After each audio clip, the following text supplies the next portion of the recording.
Good evening, everybody. Matt Geary here for Geek Pride's Dungeons & Dragons 5th edition campaign, The Legend of Our Sacrifice. With me tonight, we have, as always, Michael as Tharaval. Good evening, everyone. Wes as Valshal Nostius. Evening, everyone. Dave as Thomas Moonstar. Evening all. Mark as Lance. Hello there. And Pete as Draken. Evening. Right, okay, gents. So we finished off last week, with pretty much Tharval, Draken. Tharval was sort of taking a rest. Draken and Val went for a rest. Draken was watching sentry over Augury's body. Glandra has sort of put herself towards sort of training up some reprobates that have come into Camber Ford, try and get them sort of ship shape and army ready. And Thomas and Lance have taken themselves off into Taunt. Lance was feeling a bit sort of strange and has taken himself off to the artificers area and found himself malfunctioning effectively and has had to be helped by Cleveland and Cleveland's rival, who didn't know really what to do. Thomas has stumbled across this and has basically imbued what is effectively Lance's heart with one of the light charges from Ogma's balance. We've pretty much sort of had Cleveland working on him all night, while Thomas has sort of kind of watched his friend, hoping that he comes through. So we'll start there, I think. Let me just get some of the music. Right. Okay. So Cleveland has. Are you sort of just waiting? Are you sleeping, Thomas? No, I'm on hand I'm sort of watching with a vague sense of interest at watching the Warforged being dismantled and put back together again, and I'm just sort of hovering nearby just in case Cleveland needs any more help from me. Okay. So he sort of kind of works on him pretty late into the night and into the early hours of the morning. There's lots of sort of wiping of brow, shouting at menials, and generally not panic, but close to sort of panic at certain instances where, certain things aren't going right. He eventually sort of places the soul shard effectively into the chest of Lance and closes up his ceramic sort of chest plate. He then sort of steps back and looks at you and says, "I think now we just gotta wait, see what happens." And he goes and sits in the chair and waits. Okay, I will have a walk around the table and just inspect Lance,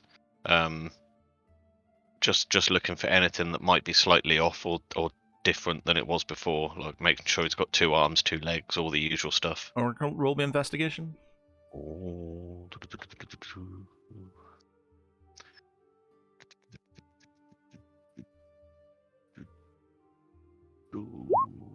Yeah, he's not as... He seems somewhat more...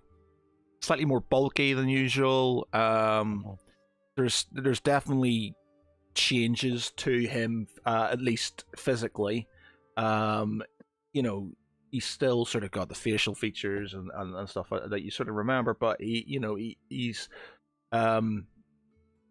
added in whatever he could to sort of kind of make sure that Lance was operating properly. Mhm. But other than that, you don't see, not knowing very much about this sort of kind of craft. You know, you see slightly different, but it seems like he's, it doesn't seem like he's. It's at least all in one piece. Yes, all in one piece. He's all in one piece. Cool. And who else is in the workshop now?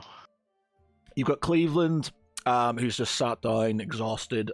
You've got Cleveland's sort of rival, who, again, I can't remember his name, but he's sort of off snoring in a corner. And then you've got a couple of sort of kind of menials and stuff. You still have sort of the odd sort of, passerby who's sort of lurking outside the artificer's shop. Okay. Where's Lance's pack and all his belongings? They're just sort of kind of, in the corner of the shop. Okay, I'll bring them over, put my pack with them, and just sort of keep them nearby. Maybe put my feet on them so that I'd notice if they got interfered with, and just sit with Cleveland, Okay. and rest. Okay. I'm not intending to go to sleep, but I'm probably no doubt that I will at some point. Yeah. It being late. Okay. Are you wanting to stay awake, or are you? Yeah, I think I'd like to stay awake at least until Lance sort of powers back on, as it were. Roll me a Constitution with a disadvantage. Is never gonna work.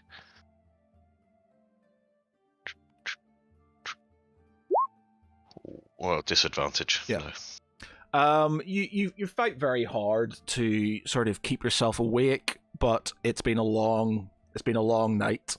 And you close your eyes for what seems like seconds. When you open them again, you're sort of kind of fallen out of the sort of area you were and fall on the ground, and you wake up as a hand from from your friend picks you up and enter Lance. What's going on? By the way, before we do this, are you keeping on all memories of the past? I'm going to be kind of partway in between. I've reverted a bit because they've been piddling around with me. Yeah. But I'm still me, if that makes sense. But okay. Yeah. I've rebalanced a bit. So certain things you might sort of forget and stuff. Okay. So yeah, I steady him and say, "You look like I feel." Look better than you did. I feel like someone has been beating me with a stake hammer the size of an elephant, but I still feel a lot steadier than I did last time I was awake. And I don't seem to be glitching, which is definitely a bonus. Oh, you're awake! You're awake! Oh my god, it worked! Oh, I'm so good, me. Oh, there he is. How do you Cleveland? How do you feel, Lance? Thank you. How do you feel? I don't drink alcohol, but I think I might be I might feel like I'm hungover, and the loud noises didn't help. But I'm guessing I have you to thank for the fact that I don't feel like I'm coming apart in 40 different directions at once right now. Cleveland sort of kind of has this little smug grin. I tinkered a bit, learnt a few things over the last few weeks, and I think some of this is my best work. And he sort of kind of, isn't it? And he sort of kind of nudges his rival. He says, isn't it? And he's just like, the other guy, I can't even remember what we called him. It's annoying. He basically says, we given him an American accent, didn't we? He says, yeah, I guess. As long as there were no bits left over afterwards, that would be a bonus. Roll me Um, perception.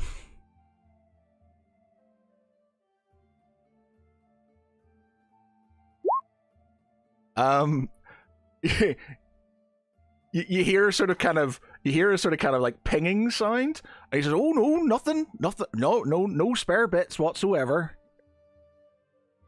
I do count spare as things that didn't go back in, not just things you'd like to look at later on when I'm not paying attention. And he's like, "Well, you know, like I said, I had to take out certain bits. This bit," and he starts talking in sort of artificer about certain things and saying, you know, we had to get rid of that because that was Freud, and I had to do this, and I did this, and this bit wouldn't work, and this and this and this, and he starts kind of going on and in sort of something you have no idea about, basically. And he's sort of saying, you know, all I'm saying is you're working, and you're probably working maybe slightly different than you have before because I had to take these bits from there, and whatever your friend gave you might change things up a little, so you may take a while to get a hold of yourself. Well, that would probably explain the headache, if nothing else. But I do feel a lot steadier on my feet than before.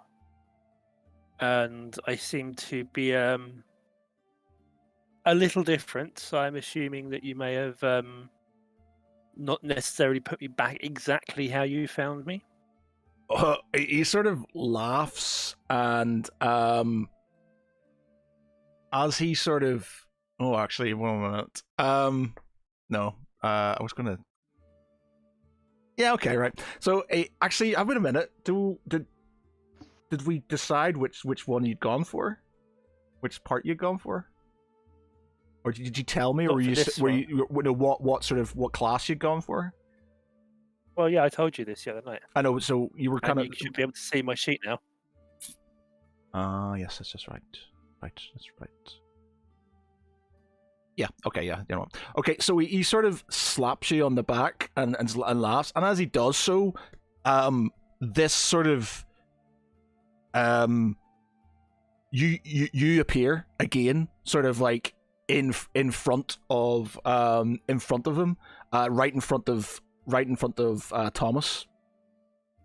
So there's basically two of you standing there. That's not something I can recall doing recently. I'm pretty sure I would have noticed. When you said you rearranged some things, could I possibly ask you if there was anything that you might need to tell me about the condition of, say, something important to me, like something crystalline? Well, he says, well, it was pretty beat up. I'd sort of fix it up a bit. It was empty. Your friend, he gave me a charge from his magic stick over there. So that's probably something to do with it. From what I understand, you know, a lot of the essence that goes into who you are comes from what, you know, you might call your heart. I'd call a battery. It sort of kind of manipulates your being. So you're gonna have bits and pieces that'll be you, but a lot of it will come from this essence that your mate over there's sort of added to you. I just shake my head and I focus on the echo, and it winks out. Yeah. I think I'm going to be having to spend a little bit of time trying to figure out exactly what that's all about at some point, assuming I get a chance to, you know, not make it up as I go along. Yeah, he says, I'm gonna finish up here, and I'll make my way back to Camber Ford. I'll give you a list of all the changes I've done, and you can have a bit of a look around, see what you can find. But I think a lot of it's just going to be stuff you're going to stumble across as you sort of kind of learn it, basically. Yeah, it's gonna be one of those weeks, isn't it? Oh, it's going to be an exciting week. It's going to be an exciting week. I am so impressed with myself. I am tickety-boo. Right. Anyway, I'm glad you're all right. I'll not charge you for this, but I'll be expecting a little bottle of something when I get back to Camber Ford. So, right, I'm off. And he sort of kind of gives a sort of a smug grin to his sort of the guy who runs the shop, and sort of kind of leaves. So I turn to the other artificer and say, well, thank you for trying to help me, and thank you for not being too proud to ask for help. And I dig around inside the pile of gear which is on the floor, and I grab out a small pouch full of silver and chuck him 100 silver pieces that I happen to have bagged up from earlier. Okay. And say, I know it's not much, but I do have that to hand at the moment. And if I come across something interesting, I might drop you in a little something or other when we come back from our next journey, that can keep you from getting bored. He says, I myself and Cleveland might not get on very well, but we both admire and love all of these beautiful creations, and you, sir, are a beautiful creation. I couldn't let you die. I had to do something, and if that meant swallowing my pride, by God, I'll do it. Well, I am grateful for the not dying bits. Thank you very much. Now, Thomas, if you're feeling better for your nap as well, I have a feeling we need to get caught up with everybody else and figure out what's gone on while we've been busy. Okay, so you... Sorry, Tom. Sorry. I was just going to say that I stand and stretch, gather my belongings, and hand Lance's pack to him. So you make your way back to the hotel, and it's early morning. Draken is sort of standing outside near Augury's body with the cart. Still pretty much wide awake, but flagging.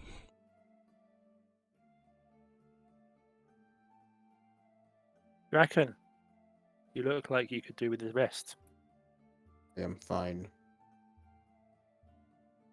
I will stand on guard until Ogrim goes to his final rest. I'm sure she would appreciate it, but she would also appreciate you not passing out on your face in the street. I will stand here for as long as needed. Roll me a Constitution. Okay. I'm going to roll a 1, aren't I? Roll a disadvantage as well, by the way. 1? With disadvantage. Okay.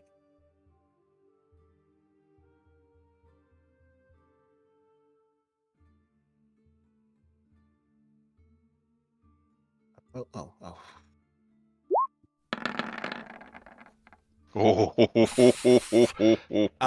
As you're basically saying, I will stand here until Augury, you literally just keel over and sort of face plant onto the ground, exhausted because you've had zero sleep for a very long time.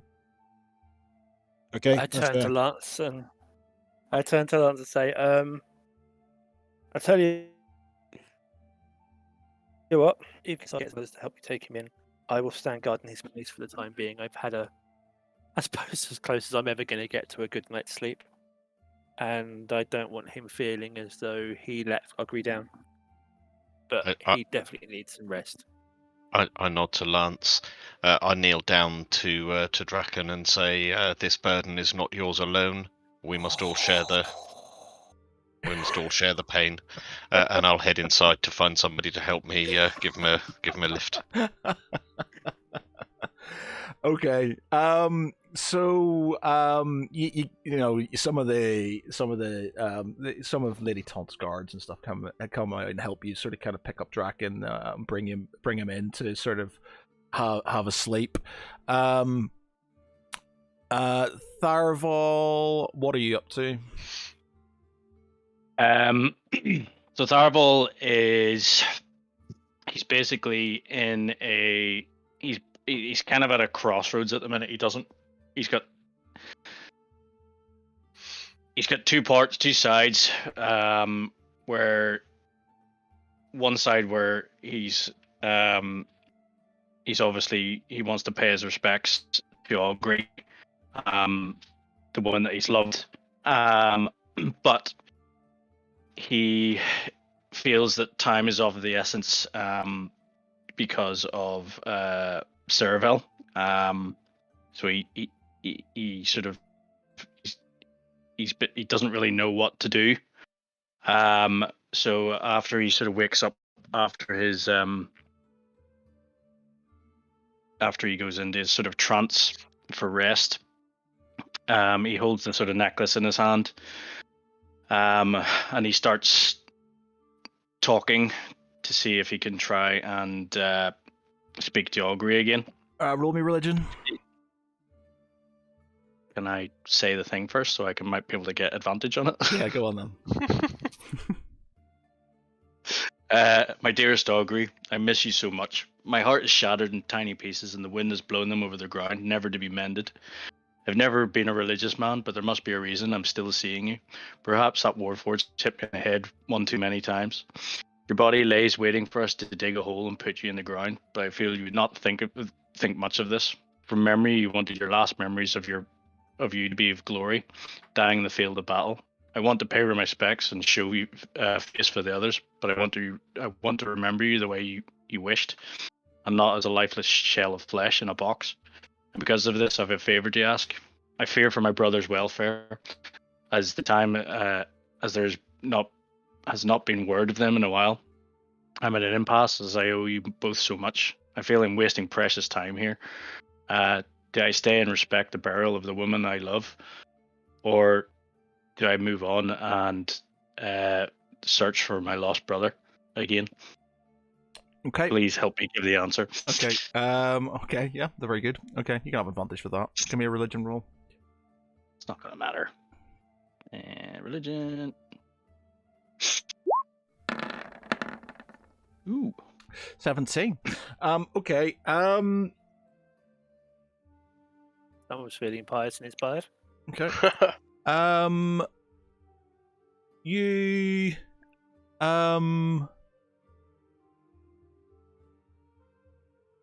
are you sort of praying? Are you sort of how are you sort of kind of doing this? So he's holding the necklace as he did before, because he sort of feels that it's almost like a bridge to see Augury. So it's not really praying, it's basically trying to see her again, because he obviously has seen visions of her and, given him signs of some sort. Mm-hmm. Okay. He's basically looking to see if she will appear again and give him direction. Why did I do?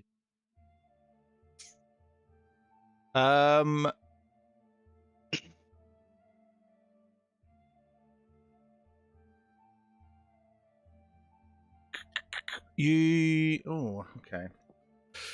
Let's change. So he basically, like, he wants to respect her as her death and everything like that, because obviously, when somebody dies, you go to their funeral and everything. But at the same time, he feels he needs to go and find Ceravel. So I don't think he can do both. Or he feels he doesn't have the time to do both. He sort of feels like finding Ceravel is quite urgent. You sort of feel a sort of light sort of breeze on your shoulder, and you hear a familiar voice in your ear. She says, my dearest Araval, the reason that the necklace you hold was the last thing I touched before my death. As much as it breaks my heart to leave my beloved Valashul, it broke my heart more that I could not uphold my oath to you, and lay down my life to show that in protection, to show you that sorry, as recompense basically for all of my ill for what I have done. This necklace would seem to have absorbed a shard of my essence, and with that, I can uphold my oath to you once. Therefore, I will always be with you until that time comes when I can fulfill what I owe you, and then rest and await the return of my my beloved.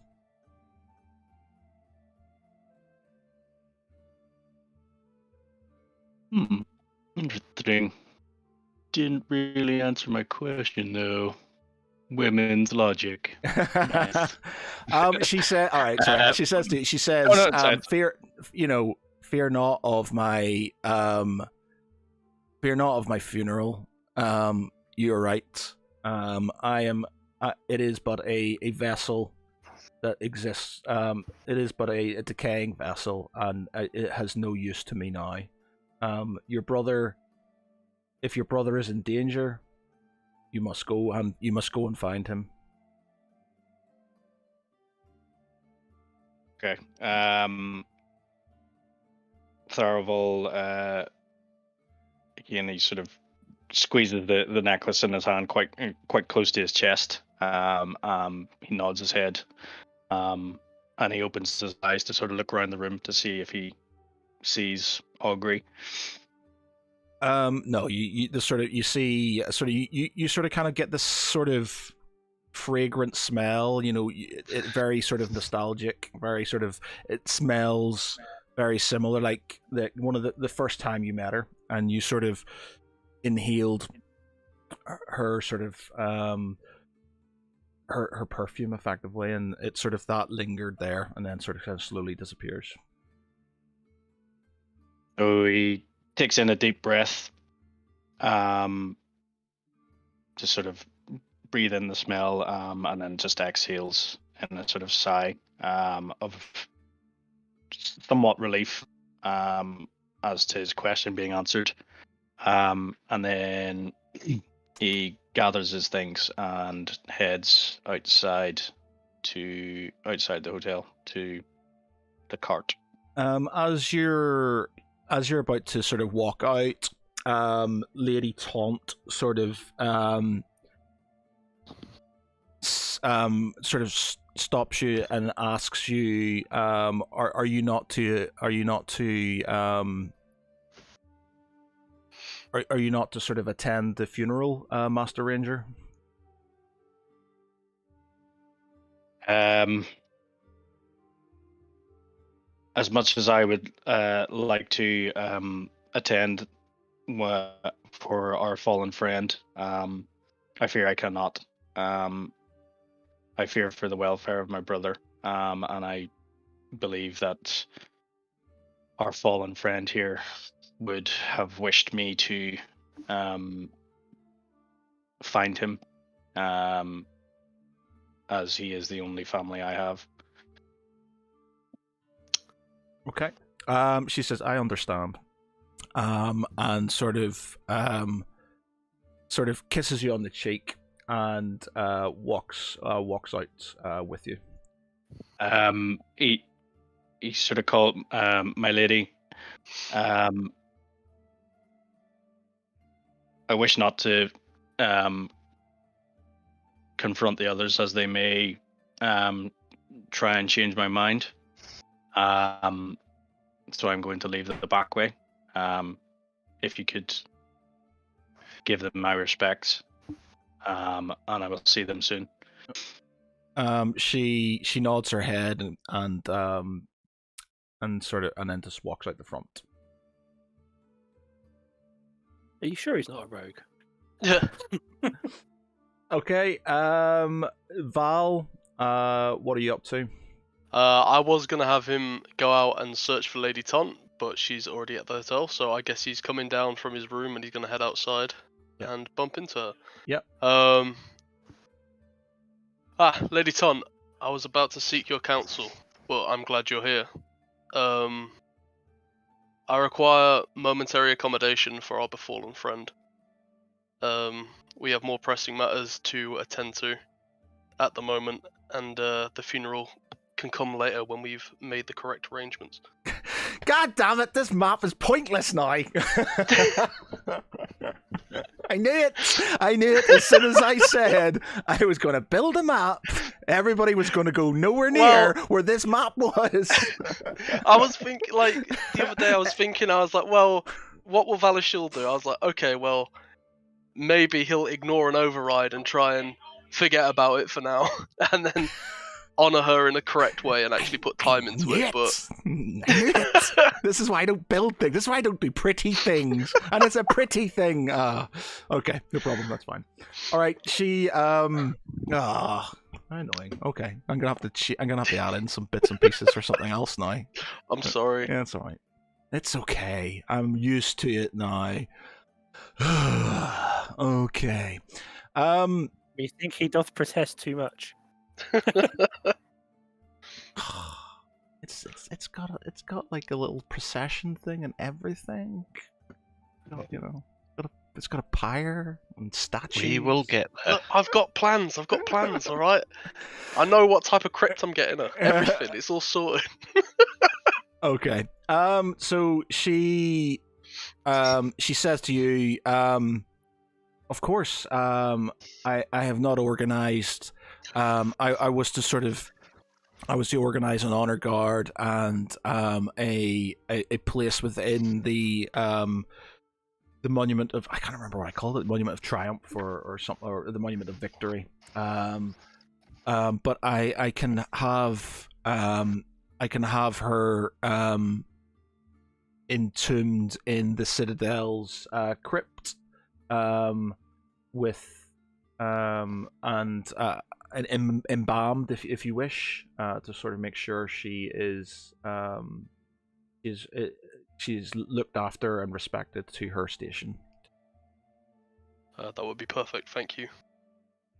So she nods her head to Guard Captain Anders, who grabs a couple of her sort of retinue, and they sort of make their way to the cart, and kind of stop beside Lance. Anders basically turns to Lance, sort of gives you a sort of kind of odd cocked look, but sort of carries on and says,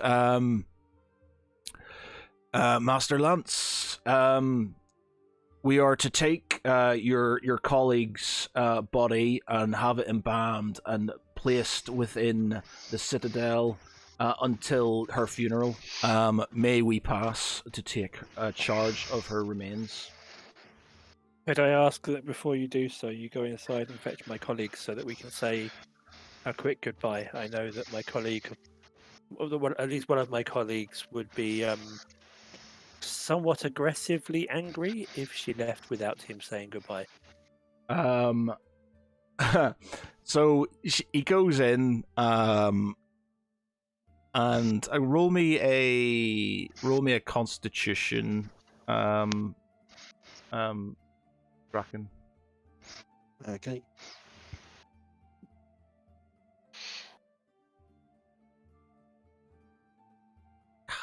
believe I'm not going to have my bloody funeral procession. God damn it. I'm going to say with a disadvantage because you're still tired. You've only just gone to sleep. He's fast asleep. He's not getting woken up. So Anders comes out again and says,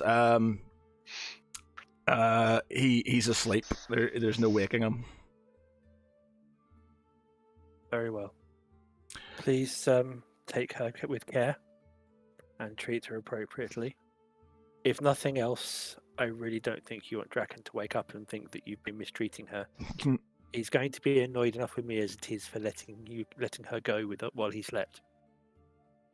He sort of nods his head, gives you a salute, and sort of nods to his sort of men who sort of get the cart and start taking it off towards the citadel. I stand at attention until she turns the corner out of sight. Valishul steps up and peels back the cloth that's covering her and gives her a kiss on the forehead and says, "I'll see you again soon, my dreamer." And then Ooh, steps fucking back hell, and lets them go. that got me right in the feels. I don't know what happened there. I had proper just kind of went, oh! Fucking hell, man. What the hell? Whoa. All right, okay. I shouldn't be drinking when I'm doing D&D. Okay. I think you're drinking Monsters Strongbow. Okay, so, yep, okay, so she makes her way off to her temporary residence until you can sort of have the funeral. Okay, so you've got Lance, Thomas. Are you in or outside? Oh, when Draken was brought in, I found some chambers and finished the rest of my sleep. Yeah. So you've got Draken and Thomas asleep. Lance and Val, what are you? Val looks up at Lance and says, "You're looking a little more robust than usual." Apparently, our mutual friend decided that he was going to improve me as well as stopping me from glitching out. There's at least one new trick I seem to have gained with his and Thomas's help that I need to spend some time learning, but it might be interesting. I will say that I feel a bit more like my old self, if that makes sense, as opposed to my new self. Whether that's a good thing, I feel we'll know as time passes. But I do know full well that I'm looking forward to trying out the a few things that I seem to be able to remember a bit better from my first life on some people that are deserving. How old is Lance? 100 I or think- something, isn't it? We kind of juggled it at somewhere in the region 'Cause- of like a couple of 100 years because I've been asleep or Yeah, but because I've only really been around for 'cause you were a short part of that you because I was hibernating, wasn't I? Sort of thing. I was inactive. yeah, so you for a long were period you were buried around away. during the Carillion Civil War, and that's Yeah. when the prince, what was it, the king? That's Prince. it was a prince. Yeah, he got assassinated. Yeah. Right, okay. All right. Okay. I'm just trying Yeah. to think of sort of backstory fuckery I can do with you. Okay, no problems. Valishul nods his head as he listens and then says, "Do you not think all the modifications and amendments mean that you'll lose more and more of yourselves with each improvement or..." Well, Yeah. at the end of the day, I don't know, but I feel clearer than before. Part of the reason I spent as much time as I did in the forests and learning when I did was I wasn't right.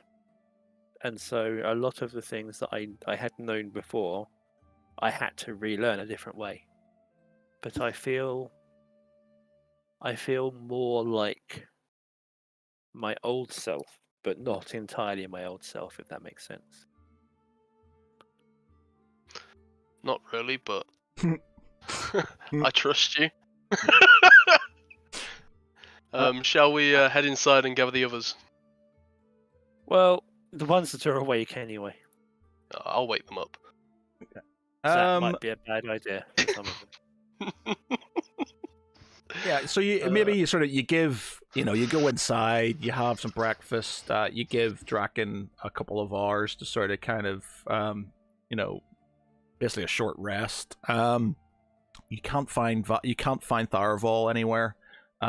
You assume he sort of, you assume he's just sort of doing Tharval things and stuff, and will be back shortly. But no real sort of current suspicion on where he is and what he's doing. Okay, so sorry. There's no chance he took one of the sending stones with him, did he? No, I don't think so. I don't know who's got the sending stones. I thought it was Lance and Galandra had them. I think Augury had one in her bag, so we ended up with one more than we did have. Yeah, so Tharval's obviously had one because he heard the message when Augury sent it. So, so I do have a sending stone then. Well, you can do, but the whole she sent you a message, the sort of thing. So you could have had it, but you might have, I guess, Galandra could have had it when you were there with her and stuff. So, one of you has had it. Draken could have had it, I guess, but it's up to you. That was my thought. Was just I could probably reach out to him if he had it, but if he doesn't, then that's not going to work.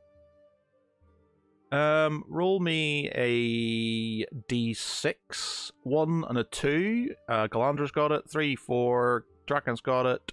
5, 6. You've got it. Draken's got it. Draken's got it. Draken's got it. So I try and send a message to the sending stone in case he has it, and I hear a straight. I see a glow from Draken's pack that tells me that no. Okay, so you sort of Draken wakes up a bit sort of kind of, where am I? Why am I here? Why am I not sort of, standing guard? And you sort of kind of get up a bit more sort of slightly annoyed at yourself that you're not where you should be. I walk over and I grip his upper arm and say, my friend, you gave your all, but we are all limited in our own ways. I stood guard in your stead, but the lady has been taken to be temporarily interred under guard at the in the custody of Taunt, so that we may deal with other threats and come back and give her a more appropriate blessing and burial when we have that time. Is there a god? What did you say? God? Is there a god? Oh, God. Yes, is there a god? We've met at least one of them. Valishul nods in agreement with Lance. That is good. Okay. Right. What now? What do we do now?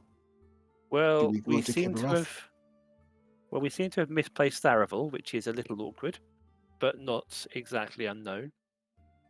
Where's his room? Same way that he went into upstairs earlier on. Yeah, He doesn't seem to be in it though. you sort I of shall find him. you Draken stomps up to Tharval's room. Yeah, you sort of kind of open the door and it's clean, it's pristine, it's sort of there's nothing's being touched effectively. There's like a small rug on the ground which he kind of uses to sort of meditate and stuff, but apart from that there's. And Draken have a quick search of the van, find clues of where he might be or gone to. Yeah, roll me investigation. Oh. Could it be like perception? No, investigation. You sure? Yes. Really? Yes. Okay. You're investigating. You're not. You're not perceiving. I'm looking. Oh, come on! I take my time. Look, there's a You take your time. take my time. I'm It was really thorough. good for You exploration. don't find He's anything. just woken up. He's fresh. Exactly. You've just woken up and you've not had that much sleep in the grand scheme of things. So you're just sort of like, you don't find anything of any sort of note. Oh. Right. Tharaval. Well, they're all sort of kind of, a couple of hours have passed and stuff while they're sorting themselves out. What are you doing in that time? So Tharavel makes his way to the harbor to find Captain Kirk. Basically, he asks Kirk that he requires a handful of his best men to accompany him and sail him to the island of Kibarath. He offers him extra gold to keep this information as quiet as possible. And if he can, basically, yeah. So he's asking for, although he knows that the numbers are sort of low and he's quite busy. He's basically asking me if he can spare some good men that are know what they're doing. Roll me persuasion. With advantage if I'm giving him money. Yeah, if you're off, depending how much are you offering him? We'll say 10 gold. To each man, or How much have I got?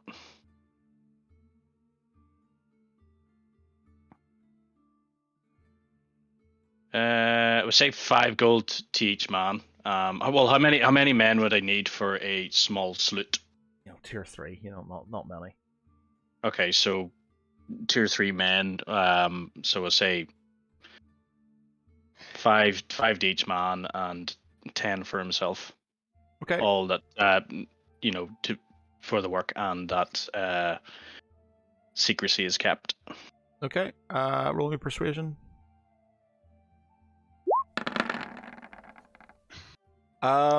He says, "My friend, I can completely accept your deal. I will." Actually, I'm not going to do a Captain Kirk voice for him and stuff. It's just going to be ridiculous. He says, he sort of nods to PJ and Duncan and one of his other men. They sort of run over. He sort of tells them what's going on. They seem slightly sheepish about going out in the water, but my dog's just decided to kick off. He's much better now, it would seem. So they seem slightly sheepish, but when he says how much they're going to get paid, they are a lot more enticed. PJ says, "Well, hey, man, are we getting paid now, or are we getting paid later?" No. And he hands them over their money. "Well, you've got yourself some sailors then, boy." So he sort of tips his hat, gets the gold, and so you've got to pay 25 gold. Yeah.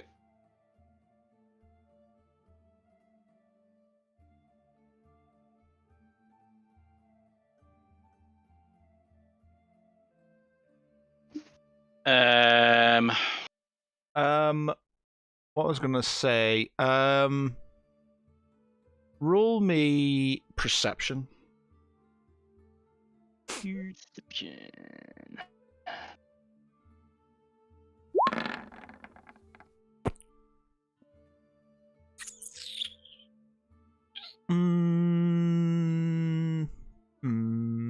Okay, no, you don't see anything. Okay. Right, so PJ and Duncan sort of take you off. PJ, Duncan, and I don't know what the third sailor's called. Steve. PJ Duncan and Steve take you off to find a small sort of sailing boat, which is going to be slightly faster and more sort of kind of inconspicuous on the water. Right. Back at the hotel. What are people up to? Are we going to go to Kibrath next? Val set up the old maps of Kibarath that we had on the table and whatnot, and is preparing a little map diagram, or a little not diagram, little battle map. There we go. A little battle map. Okay, right through 1 minute. I find there were some other maps. I can find some other maps earlier. Actually, I was like, oh, I could use that for Kibarath, but I'll. Matt found, meaning Matt looked in his downloads folder and waited for about an hour. Yeah, pretty much. So many maps. And I was like, ooh, that one could be useful. Okay, so which Kibarath map would you want to look at? Probably both of them, like side by side. If we've got the, I think there was 2, right? An old one and a more recent one. So you've got the port.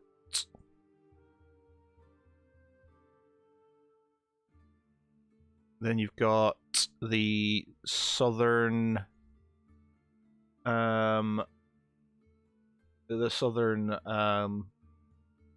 entrance, I guess, or the southern area. Yeah, keep the southern one up, if I remember correctly. That was what we were going to do. Okay.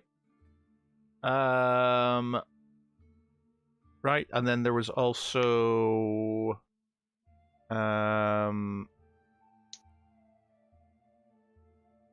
this one as well, I think.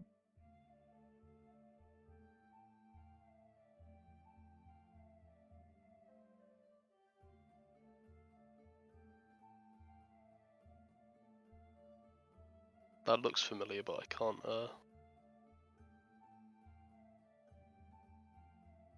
Okay, we'll back it up. Right. Okay, so okay, so you've got your battle maps sort of on the table. Lady Tonk comes over to join you, with Guard Captain Anders and a couple of the men. What are you talking about? So Valashul looks at those gathered and says, we found a weapon that we were looking for. We've got men, and we've got conscripts. We need to press our advantage before they are too prepared for our attack. I think we might be better placed to do at least some sort of a small operation first, just to get everyone used to working together. Maybe we could look at inviting a pirate to bite off more than he could chew, and that could also give our men a bit more confidence before we take them into the worst areas, so to speak. If we do that, we risk the enemy finding out our forces. We also risk more souls being lost to their nefarious cause, so... Lady Taunt sort of looks at you all and says, we have no idea what defenses this island has. We have no idea what forces lay there. I believe Master Ceravel was off looking for intelligence. Should we not wait until we know more? Therein lies the problem. Do we wait for the right intelligence, or do we act? How long do we wait? We do not know what has happened to them. Or if they'll ever come back. Exactly. We press the advantage now. But she says, she says, I don't want to question your to question your abilities, as you have saved this land on many occasions, but to just attack an island with no knowledge of it seems foolhardy. Perhaps it is foolhardy, but we go with the grace of Bahamut behind us. Okay. Roll me persuasion. Oh, I hope this works. Suicide With mission. advantage, I'm Draken. Right. Okay, yeah. Go on. Goodness. Have your advantage. She sort of looks at you, says, "What is your plan?" We stick to what we discussed previously. We sail around the western side of the island and approach from the south, where we'll make our landing. From Cover of there, night. precisely what Draken says. I'm not even gonna get the That's- naval battles now by any of this. You're all fucking just everything. I just can't I have tried. nice things. I can't I have nice tried. things. I tried. Oh dear. It's not my fault they didn't think there was going to be enough blood and guts. Oh, here was me thinking we're gonna have a big naval battle, landing, D-Day, and then now we're just going fucking Dieppe raids. Oh, okay. That's what Oh, dear. works. Yeah. Well, Dieppe didn't work. Okay. What was the raid where the commandos blew up the dam? No, the U-boat. No, so Factory. Dieppe was the one where they was the sort of precursor to the D-Day landings, and they did damage, but they all got killed. So Can I just say one I'm thing? thinking of Saint Nazaire, where they Yeah. all got captured. As long as we don't have a Campbelltown going on, I'm happy. And also the D-Day landings were somewhat a meat grinder for everyone involved. Think of That it was this why I way: was looking forward to it. yeah, but they we're the won. airborne division. It's fine. We're going Well, in the you cover of are, at night, least. not knowing where we're going. It's fine. Yeah, I am true. Valashil then says, once we make landing, we'll set up a brief encampment to make sure we have something to fall back to if things go south. And she But says, from to you, that point, we'll play it by ear. what is your plan? You might bear in mind, my father is there. Your friend is there. What are your plans when you reach this island? If they know Blow you're them all there, up. so you are to blow up their fleet. I'm not even there. I'm still asleep. So you're telling me you're there to destroy their fleet? We're there primarily to rescue your father, Saravel's wife, and hinder any sort of progress they've made in whatever nefarious plans they've got. We go in the cover of night, rescue the hostages, leave and sabotage the ships on the way out.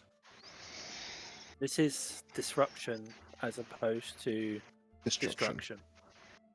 And she says, but if stealth is your aim, I have to say, a barbarian, a warforged, and a paladin aren't exactly the most inconspicuous of That is why we go at night.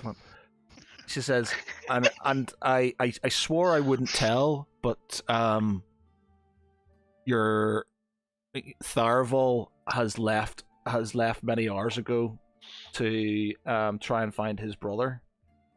So your chances of infiltrating this place without him are very slim. My plan's not exactly to infiltrate, but if he's already there and he hears us coming, perhaps he'll act on initiative and cause a big enough distraction Draken just slammed his axe down on the table in frustration. You smash the axe down on the table, and you get the guards sort of kind of draw their weapons, and Lady Taunt doesn't even flinch, and she says, Master Draken, I would request that you take your anger somewhere else. This is unhelpful. It was either that or Farival. I lean across, put my hand onto his hand on the axe shaft, and very quietly growl, "This achieves absolutely nothing. Put yourself back under control." It was either that or do something else. Draken's not in. Draken is completely unfazed by your threats. It was either the table or something else, or Farival. The table I felt was the most deserving. Okay. Sorry about the map. Yeah. Yeah, there's literally a massive axe through. Alashul tries to put the map back together. Yeah, there's sort of like a big sort of axe. I would have a thing that's like cut right through the middle of the map. Has anyone got any DM duct tape? Yeah. Okay, so all right. I'm gonna go to the Tharavel, but you lot need to give me a plan of action. How you're gonna get there, and how many men you're bringing, what you're doing there. Well, we can't do anything until Farival gets back. To be fair. So No, it's fine. We're doing this. We're going in. So you're going. Okay, yeah, let's are do you? it. You're going in without him. Well, he's buggered off. He's so- already there. Yeah. You don't Well, know. Rich is You, after you it, have no, yeah, so you know he's going there. You don't know he's already there. You don't know very much about. He's on his way, so I assume that if he's already gone, we'll be right behind him. It'll be fine. All right. So I just throw my hands up in the air, turn to Lady Ton to say, I want to apologise on principle, because I have a feeling that if I do it now, it will save time later. I apologize for nothing. she says to you, I fear you. I fear I may have to bury more than just Augury. Shortly. Think hard about your choices and what you choose to do. The world is bigger than Balon, Lady Taunt. You'll have nothing left if these cultists get their way.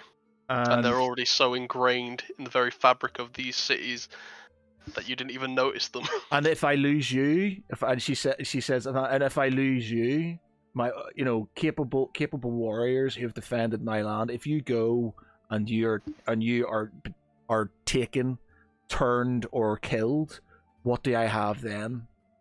The Martyrs. The martyrs. Then we become martyrs for the cause, and from which people can rally behind. Roll your persuasion. Can I get advantage, please? Yeah, go on then. Thanks. Can I do intimidation instead, please? Say again? No, you're not intimidating, Lady Taunt. Persuasion. Oh, I can roll. that's much better. Yeah. Oh, You got advantage. Yeah, give Yep. me advantage. She sort of looks at you and says, "Again, I will not question you, as everything you've done so far has been for the best of this this country. Be careful, and whatever help I can give you, you have." I sigh and lean closer and say, at the end of the day, we have made this our home, and their hearts are in the right place, even if they are attached more to their arm than their brains. She sort of breathes really heavily and sort of goes, and sort of says, "I will bid you farewell. I am to go back to the Citadel and see to Augury. You know where I am if you need my help. Apart from that, whatever services are needed, here is my seal." And she sort of gets a bit of wax, sticks it on it, and signs it, and gives you a piece of paper. Uh-oh. So I we've take been the piece of given paper from her. Lady Ton's seal, Say it which again? gives us access. we've been given Lady Tonsil, Yes, so Oh, yeah. for which we can requisition whatever we want. within reason. Within reason. Yeah, that's what I was thinking. Can you imagine? Like, just, I'll take everything in the traders market, thank you. Sounds good to me. Ah, dear. Where is Please. Thomas right now? He's waking up, I would say, Okay. and sort of kind of yawning as he walks downstairs. Oh. And Nice when of you to Thomas join wakes us, up, Thomas. everyone else wakes up. I shake my head and say, and suddenly the IQ, and suddenly the intelligence quotient of the room jumps up by a large chunk. Too late. By the Story way, of my life. you might have missed some of the fun, Thomas. There'll be plenty more Apparently- to see, Thomas. Don't worry about that. Akin stands in front of the table. Is that because you're hiding where you broke it?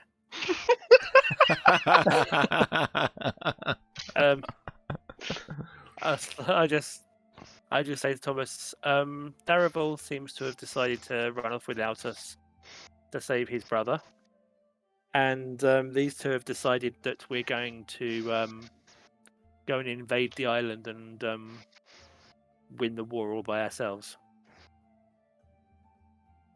Thomas looks across at Draken and Valishal and says, I assume you have a plan to attach the weapon to our ship then? I was hoping you'd Yes. have a look at it and do that. I think you And- might be their plan, my friend. And Thomas, Thomas, you are the I- weapon. I am that fireball. I am the law. Okay. Oh, and Thomas, I might have need of your services today. Just good friends. Just good friends. Just good friends. I'm looking intrigued on account of I have two major services that I can provide, and I'm not sure which one he wants. We love you long 3 if you time. include getting face fucked by a book. That's more of a hobby. Right. So moving on. Oh, can't do my bloody funeral map. I had another thing, a little sort of graphic of you all holding the coffin and everything.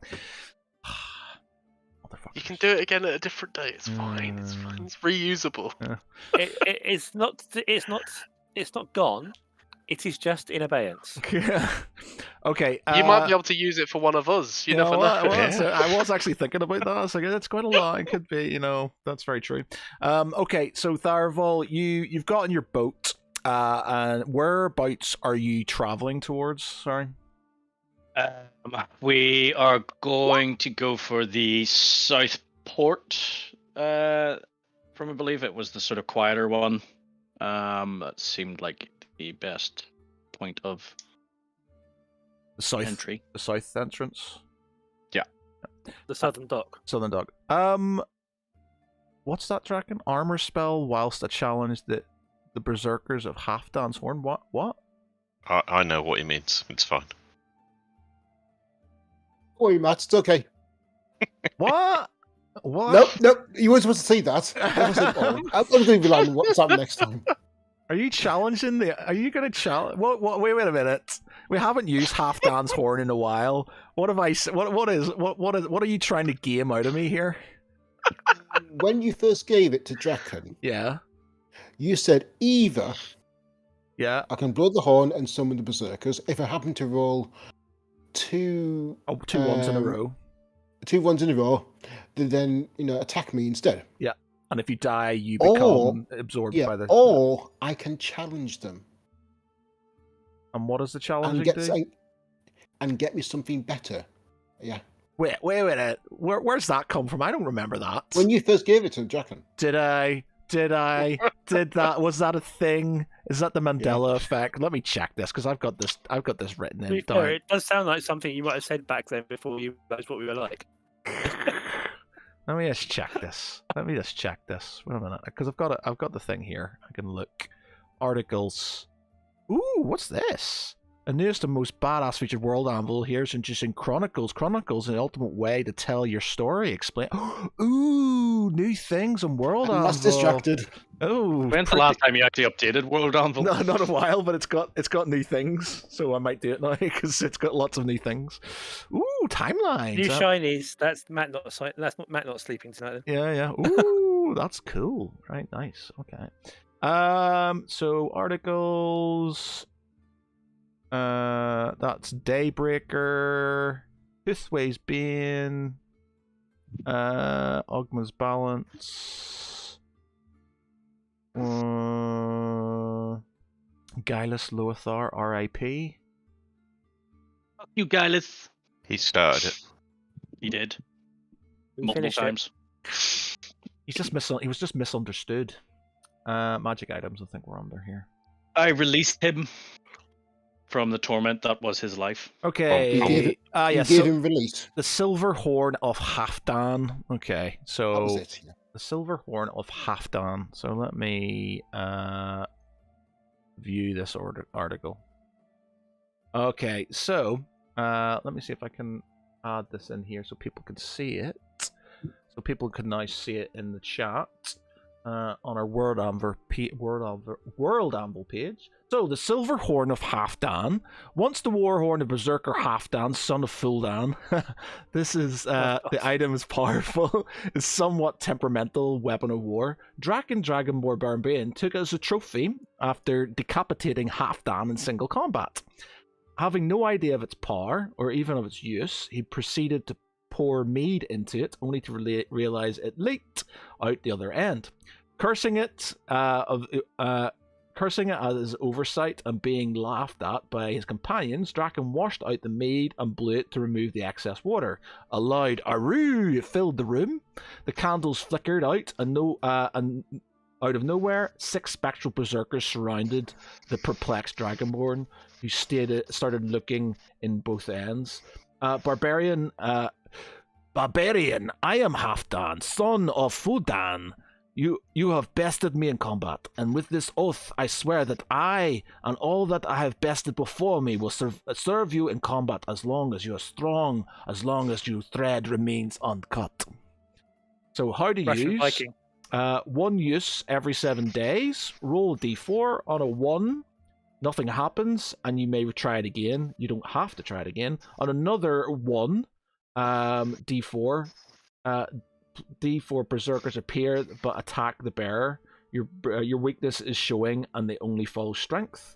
On a 2 to 4, D4 plus 2 berserkers appear and will fight as you command them. They disappear when killed or when the combat ends. Should the bearer be defeated by the attacking berserkers, then the horn is destroyed. If the bearer is killed while in possession of the horn, the soul will then be bound to it and serve the one of its new owners. Basically, as soon as you've got it, and if you die, you go into the horn, and whoever bested you, basically, you've got to serve.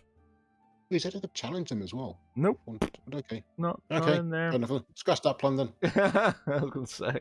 Does that mean that technically Draken lives forever in a horn? If he dies, yeah. If he's bested by somebody, yeah. Draken gets the horn. That's typical.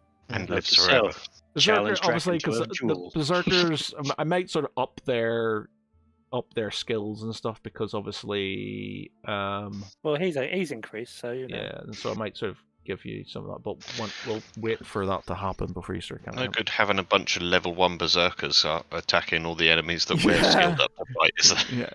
Yeah. Though to be fair, Draken might be happier having 6 level 1 berserkers coming after him instead of 6 level 12 berserkers or something.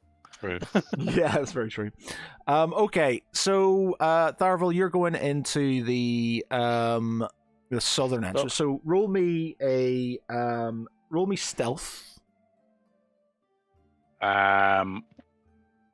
Is this for your for the trip? This for is the ship? yeah, for your trip. So my cloak of elvenkind doesn't give me any advantage or anything like that. By the way, who did you give your cloak of elvenkind to? Did you put that on Augury? You put it on Augury. Yeah. Oh God! You don't have your cloak. A grave mistake has been made. I This is what instantly regret happens my when you- decisions. Turn back! what Turn back! Yeah, this is what I happens when actually, you I think remember you're unusual. last week going, I have to remember to take that offer. Write that down. I forgot. Yeah. Okay. So currently, it resides with Augury. Okay. So, okay. That being said, you can't sort of give that stealth to anybody else on the ship, can you? Because you don't have that. You don't have the cloak. Then So that's no, them sitting the cloak, offshore the and him cloak, trying to swim all them. the cloak does is give me advantage on my stealth rolls. Okay. Okay, so you manage there with that roll. Okay. Cool. All right. So let me see. And obviously, it would just be for me. Like so. All right. So let me just roll some.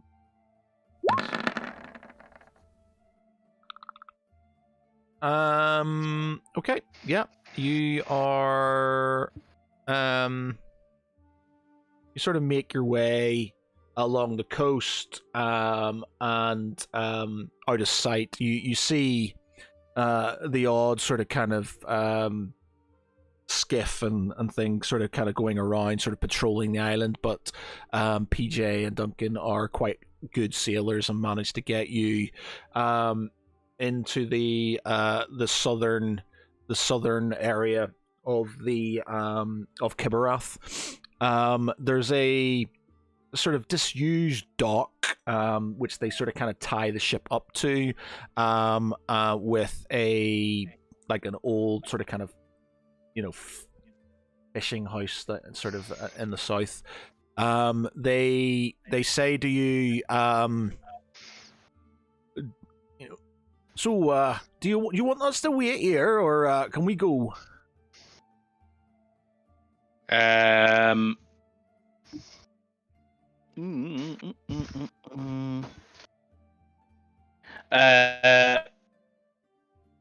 You can leave. Go back to Taunt.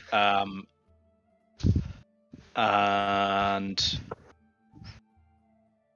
inform my friends that I will collect any intelligence from the island and return it to them. Okay, and they sort of bid you farewell and start making their way off port. Okay, so whereabouts are you going? So we're on the map at the minute, yeah. Yes. So I think. Well, can I roll perception to see if there's anything that I sort of notice or in and around the current Okay. area? Yep, you can do.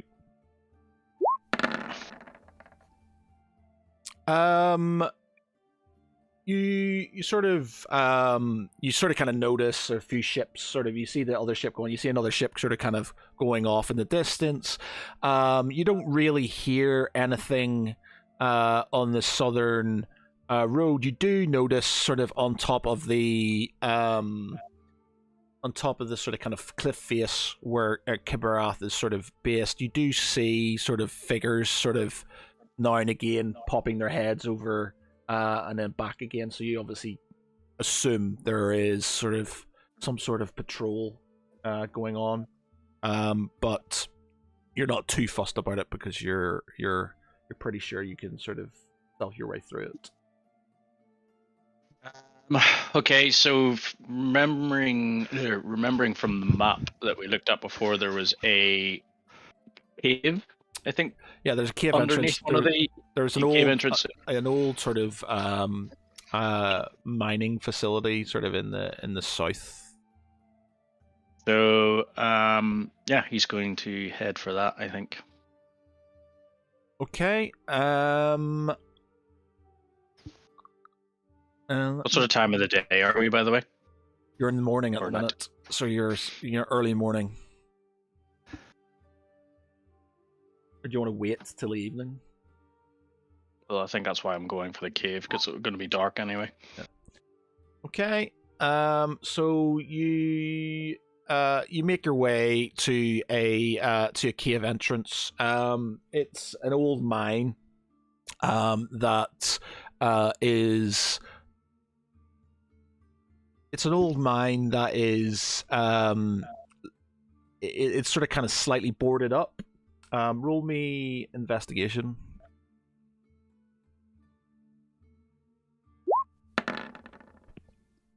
Is that?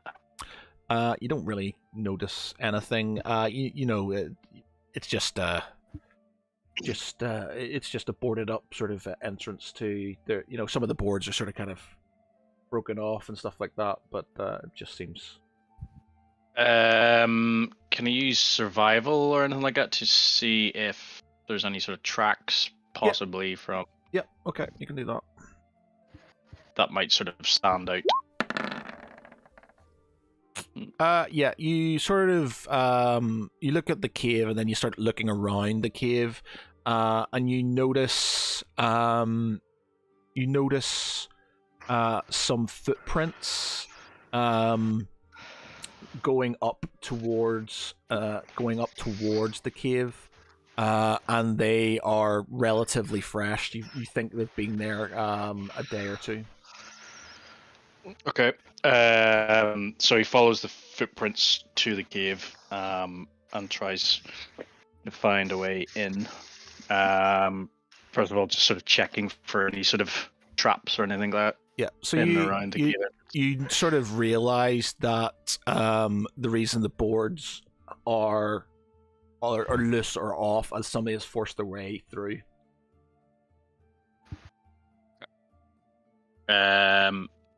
On the right track, hopefully. Okay, so yeah, he climbs in through the break in the boards. Okay, let me see.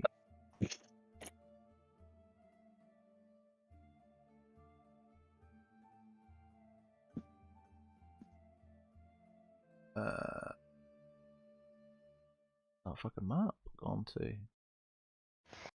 I'm not sure. This where accidentally showed us the funeral procession. Yeah, it's a funeral procession. Where the fuck is it? I wasn't expecting you to be in here at this point in time, so just sort of just put it somewhere else. You'd think he'd learned by now on session 50, wouldn't you? Mm-hmm. No. Learned what? Oh, wait a minute. Wait. Stay with the group. Wait. I am the group. I am the group. Okay, while I'm sort of looking for this, what are the rest of you doing? While Tharavol's sort of kind of off on his own, what are you sort of planning? Valashul is going to go down to the harbour to see if we can request a ship, or I think we have a ship. Acquisition, not We- request. yeah. We've got needs on seal. We have 2 ships. Right? Gonna requisition or whatever. On trying to. Oh wait, is the weapon made or in need of repair? I don't know. That'll be something we do as well. You've got to Uh, decide what you're This doing is with it. weapons, and can we you carry Yeah, it? yeah. So it'll be if checking it, see if it needs repair, if it needs repairing, and then fit it to one of the ships potentially. I happen to know an artificer or two. How big is this weapon? It's shrunk down as far as I remember. Big enough to crush a wizard. Yeah, it's quite Size is large. how you It's use obviously How you large? you attach it to the prow of a ship. Could we attach it to a cart You could do. On a cart. Could do. and then wheel it with us into battle? So wait a minute. So An Empire gun to, cart. you want to go into you want to stealth onto an island in plate armor and nobody with stealth with a cart with a massive With a I never said flamethrower that. on it. Now No, yes. I appreciate that is cool, but you're all going to die. There's no It'll gonna be be worth it. If It'll be you all worth go, it. if you all go, I'm just warning you now. If you guys just rock up to an island with a cart with a weapon on it, I you're was not hoping to going put to catapults on survive. the ships, but I mean, I to be don't know fair, how- I mean, Jack's not wearing any armor, so he didn't get Ne- that. Penalty. Neither's Thomas. Just putting that out there. Your stealth is you're whack. You've just come back from It's fine. basically being Yeah. We're only trying to sail stealthily. Once we're on the island, it's shock and awe. Well, no, it's more like under cover of darkness. Your We stealth is shockingly awful. Yeah. Exactly. We go But under that's cover why of it's shocking awe. darkness. We grab the Was that shock hostages, and AWE leave, or shock and and kick the OAR? carts over when we go. No. If we go into a mine, it could be shock and awe with an ORE. It's true, yes. Knowing our luck, we'd find a pocket of gas and get blown out the other side by Matt. Could actually work it to our advantage. I mean, if there was a pocket of gas in there and We No, don't know how long it's the a- repairs are going to take, how long it's going to take to fit onto the ship. So it might be Yeah. that we get down there, find out, and then there's time for Farival to do his scouting mission report. Okay, back. so Well, I'm going with Tharavol down to the docks anyway. With Valashul down to the docks. okay, if you Because I'm guys quite go into interested the in this dock, in this big flamey fire weapon. I'm going to return to the artificers and see if I can borrow my new friend to come and look and help with the fitting of the aforementioned weapon. could also seed the entrance to the harbour with barrels of oil. Oil floats on We top come of back to the stealth thing where they have like 4 times as on many the ships way as us. out. On the way out. When we're leaving, we see ditch a load of oil barrels over the side at the entrance to the harbour, cracked open, that create water floats, like oil floats on top of water, latch to it and match to it, and they can't leave without burning the ships. Can we fix the weapon first and then worry about the and figure out how we're going to get in before we worry about what Why we're going to worry do on about the this way out? weapon now? Why worry about this weapon now when we don't really need to use it for this part of the mission? Please don't get yourselves all killed. We've been playing for 2 years now. I don't want you to have this sort of kind of suicidal bloody kamikaze No. thing and just sort of, that's it, ladies and gents. That's it all over. No, that wouldn't be the end of it. Draken. We'd come back. We'd have a new Draken. party. Draken, my friend, would you rather have a bigger axe and not need to use it, or need the bigger axe and only have a pocket knife? The butter knife, even. We fight with the army you have, not with the army you wish you had. But we have an option here to at least have this available to us should we need it. If we don't need it, great. We can, but we already know that we're in a position where we're short 3 of our members now, if you include the errant's brother. So at this point, I think we need to grab the advantages we can. We can wait as long as we want, prepare as long as we want, but sometimes we've got to take action, and action is now. But there is a balance. We've waited long enough. The time for action is now. Time for action is now. Oh, God. My friend, can I just point something out? Running into battle and getting killed is not going to bring Augury back. Running into battle and getting killed is not my plan. Running into battle and killing everyone else. That is my plan. It's worked so well so far. You know the downside to plans that always work is that by the time they stop working, you're usually in a very poor place to sit and go, "Whoops, I should have done something different." At that point, you improvise. But no. Has anyone got a needle and thread while I sew my arms back on with my teeth?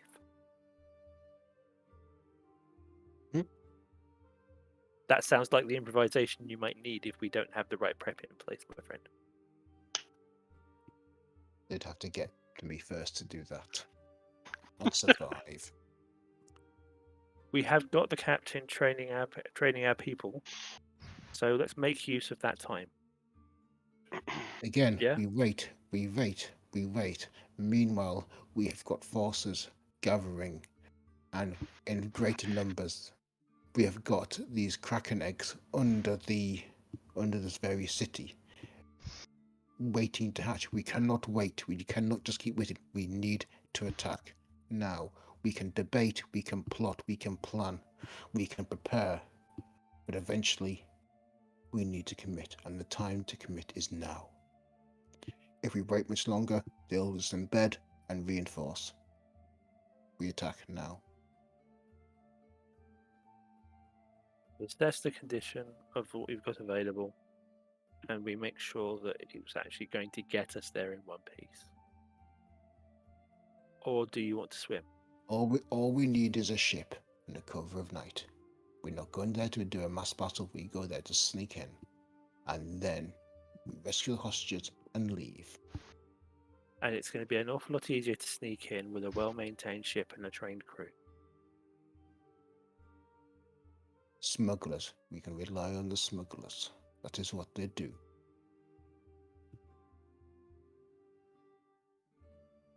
Do I need to go and buy you some water wings so that you can make your way there, and we'll catch you on the way back? Got a potion of water breathing. It's great. Right. Okay. So what's happening?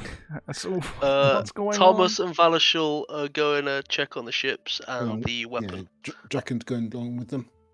Okay, so I'm you make your way to the port. You're going to Lance. You're going to the artificers to try and see Yep. if you can get you can fix the weapon. So you go up to. Oh, we're gonna have to name this guy. I can't remember. What are we gonna call him? Garfield? Garfield. It might have been actually. Was it Garfield? It might have been Garfield actually. No, I don't think it was. He's called Garfield now. Fair enough.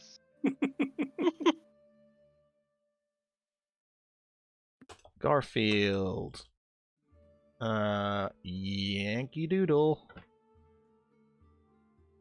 Artist. To be fair, I could have said normal. Okay, so you sort of make your way. Are you bringing the weapon with you? I assume so. Bear in mind you don't have a cart because it's been taken off with Didn't we Augury.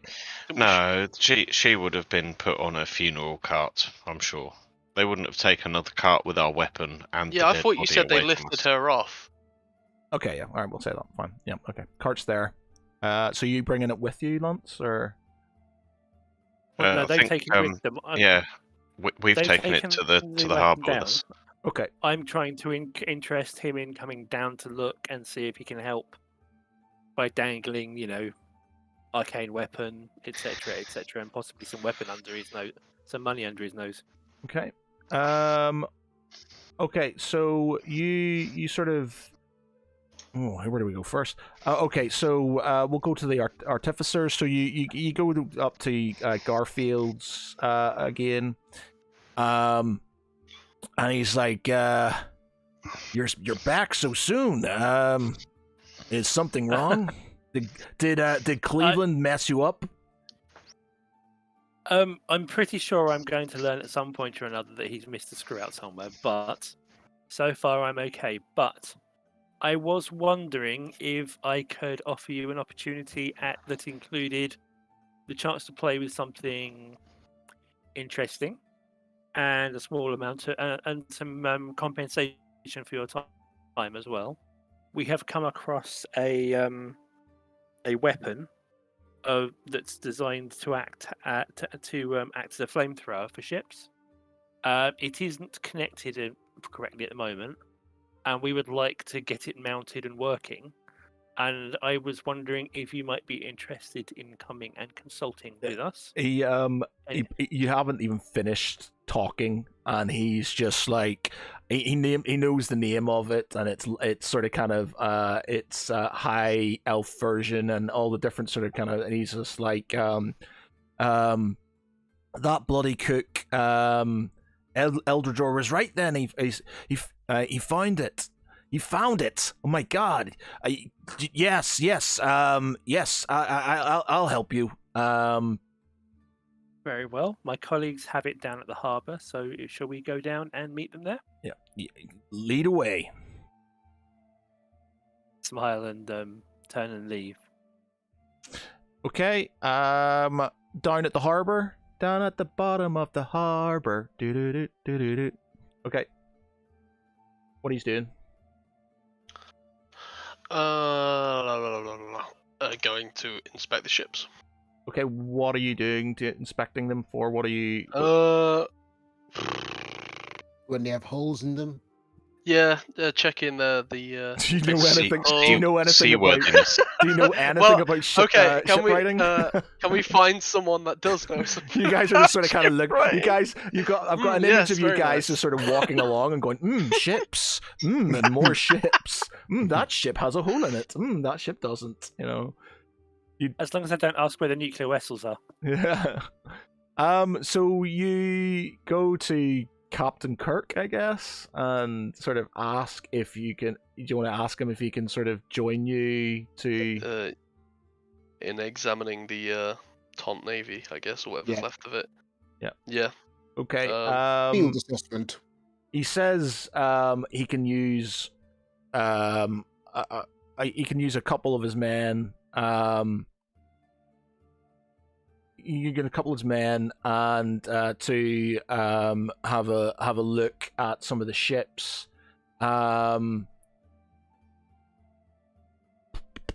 Hey, what was the captain? What was the merchant captain called again? Who took you across from Pure Harbor in the first place? What was his name? Dave should have notes. Begin with a B. Yeah. Begin with a Baker. B. Oh, wait a minute. He might be in one of these things, and I can sort of. Because he was after I started taking notes on my Ooh, Benjamin Sisko. Benjamin Sisko. It's have to be. He was in the hotel. So that's Lily Taunt. These are all the guys. It is. Where is he? Captain. Captain Bracken. That's it. Captain There you Bracken. go. Captain Bracken. Oh, close. Captain Bracken. Okay, so he's around still, I think, as well. If you're wanting to sort of kind of talk to him. Can do once we've finished inspecting the ships. Okay, These guys. it's going to take you to inspect the ships. How many ships are there, first of all? You Just the don't- two? Well, you're going to have to. There's the two that you have, and then there's going to be Okay. other ones, but you don't know until you don't know. You got to count them. You got to look Oh, at them and fair stuff enough. like that. So, I guess what's his name? If you could find Temple Smith, obviously the harbor master, he would obviously have. Records. I'm giving you information here. I'm giving you information here. I mean, I might be an idiot, but Valashul isn't, so a helping hand is appreciated. So are you just going to do it by hand, or you do want to try and find the manifests to see? We're gonna try and talk to the I don't know, whoever manages the dock, the harbour master, and read the ledger, whatever. See how many ships we've got. Okay, so you go to basically where Temple Smith's sort of office was. He's not there, but one of his clerks is, and you show him sort of the seal of Lady Taunt, and he sort of kind of provides you with a sort of kind of a ledger of all the sort of kind of ships that are in the harbor. There are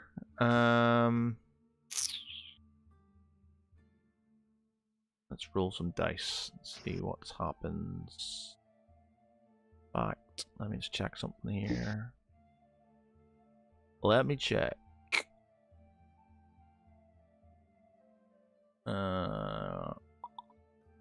Where is it? Where be it? Where be it? No, it's not that. It's not that. It is. Yes, we go. Right, so we have got. So there are a load of this. So we have got.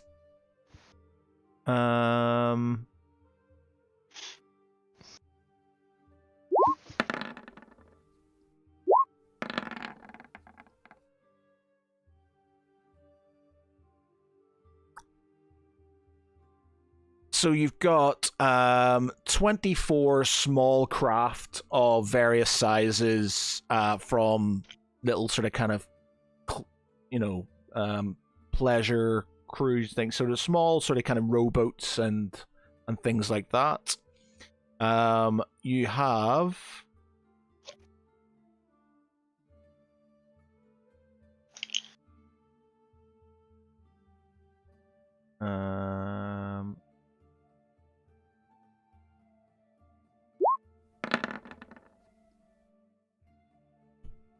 you have 5 sort of single sailed sort of ships.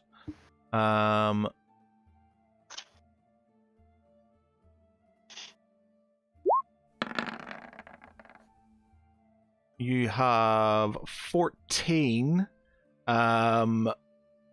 sort of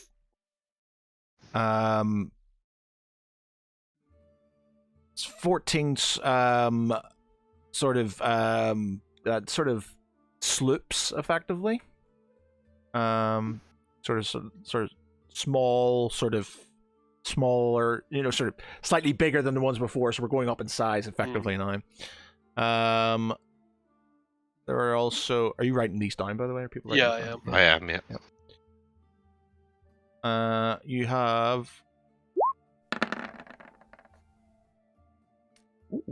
20. You've got 20 6th rate sort of man of war ships of varying types. Some are merchant, some are military. In fact, let me roll dice. So like the first ship we went on that had cannons, that was kind of like new technology to us. Will all of these ships have cannons, or is it going to be more they're manned with like archers and stuff?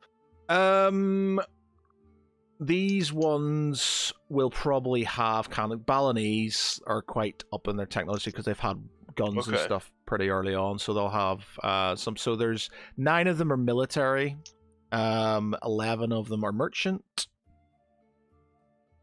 And that's the 6th rates. Yeah, those are 6th rates. Man of Wars. War galleons, which are sort of old school with no cannons, just sort of like ballistas and stuff like that. So older things. Targets, basically. Yeah. And rams on the prow. And rams and stuff. Those are galleys. There is 19 galleys. Oh.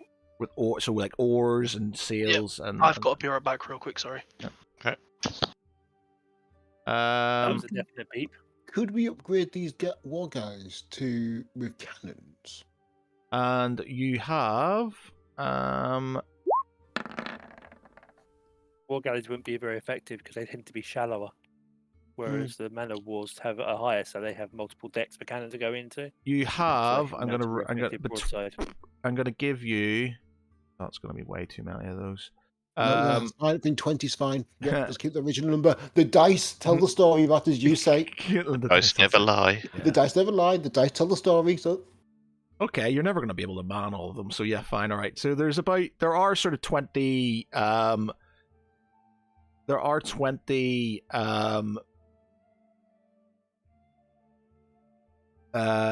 first and second rate. So there are about, let's see which ones are which. So there are 3 first rate ships of the line in port.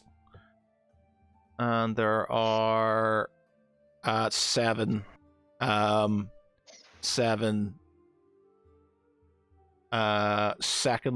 rates, and there are 10 third rates. I'm back. So really, what we should do is cannibalize the older ship, like the galleys, to upgrade the those other ships. No, the galleys have no cannons. Galleys are literally just. Yeah, but we can use. They'll be them- like siege ships though, which might be useful. If we can hit the harbour and whatnot with the ships, that's fine. Right, so you've got a list of all those. You've got a list of all the ships you have. Yes. Just skeleton crew them. Yeah, so you've got a list of ships. Make sure you write that down and send it to me because I'll have to make a note of it and stuff because I'll also have to do stuff with it. All right, so back to Tharval while you're sort of kind of doing your thing. Tharval, you are. I find a map we can use. Where the fuck is the McGubbin? There are you.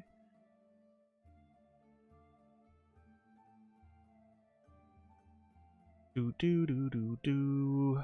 And you are hopefully here. Bonk.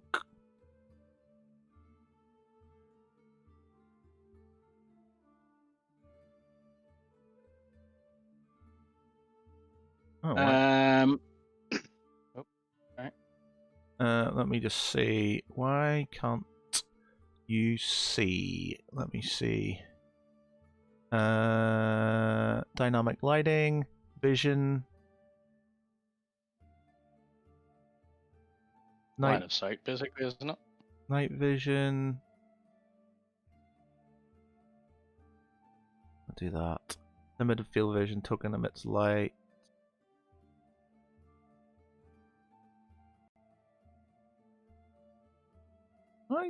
So it's showing on mine, but it's not showing up on this one for some reason. So you've got. I had dynamic light. Yeah, I mean, I'm seeing it as like a sort of V. All right, so you can see. You can see. Why is it not? Yeah. Oh, So it's basically, I can see directly in front of me. You know, it's obviously as you move, I'll be able to see more. Oh, so you can see that. I can't see it, Bartholomew. Let me. Neither can I. Let me refresh this page. Maybe it's to do with that.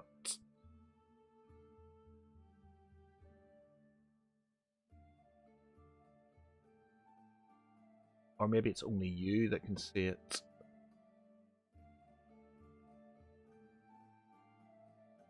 Be down to the character, yeah. Yeah. Maybe it's that. Maybe it's the character that can see it. Check.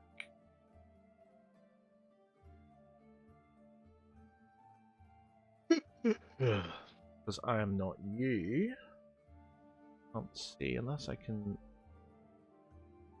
change your settings to. Let me just check here. Oh no, actually.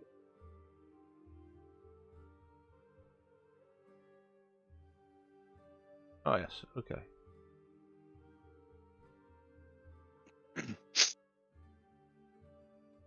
That shouldn't have been seen. There you go. There you go. Let me. Yeah, wait a minute. That should be. So Fog of War should be on. You shouldn't be able to see all of the whole map. Like that, like. No, I see the entire map. You can see. I can't. Alright, you can't see. Literally, all I can see is like the sort of, it sort of goes off in a sort of almost V shape, and then there's like a rock in front, and I can't see the behind that. Okay, can you see? What about the rest of you? What can you see? Black. Say it again? Black. You can't see anything else? Yeah, I've got a black screen. No. Interesting. That is interesting. Is there a way of...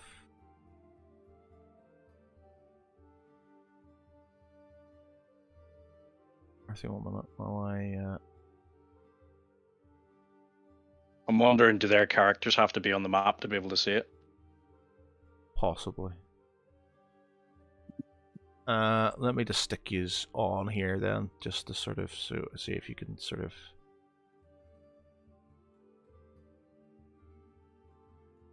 Maybe that's what it is, because you can't see anything. Let me stick yous on, and then we'll... I'll put you on in the black area.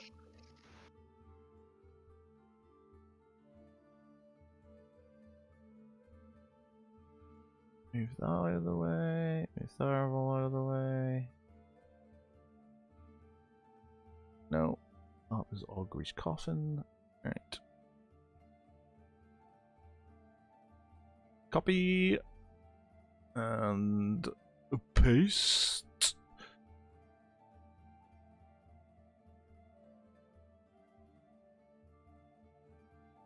Oh, this is... I'm getting 2 sets of music now. Because I've refreshed it.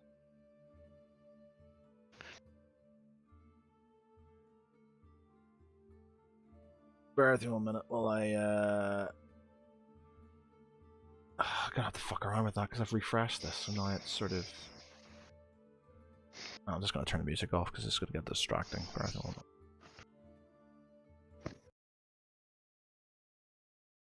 Okay, so...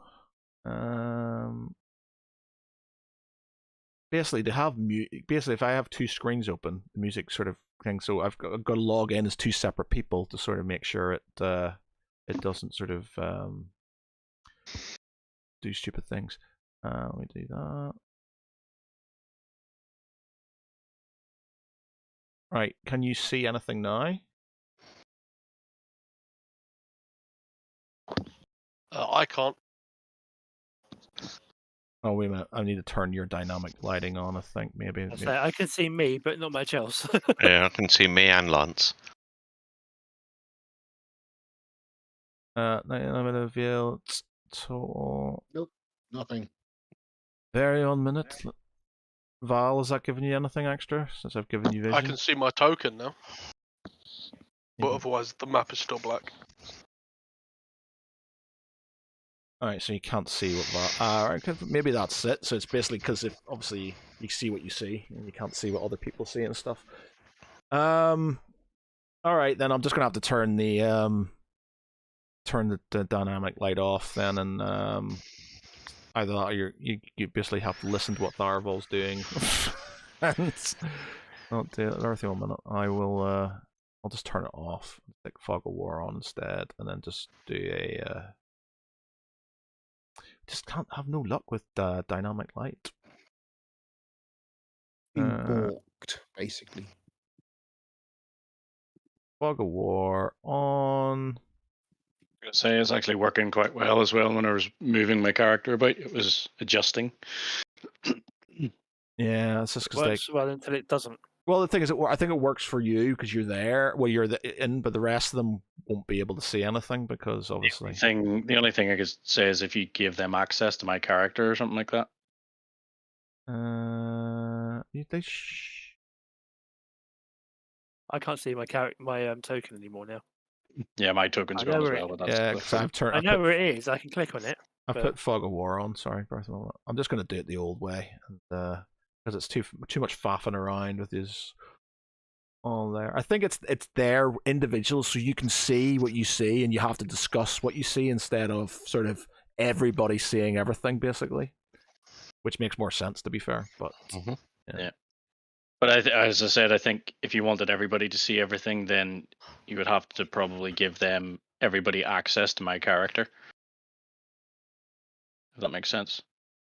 yeah, if I do that, that's not. Let's see. So if I do that, then I go to details. Oh, wrong one. I'm looking for you. That I go for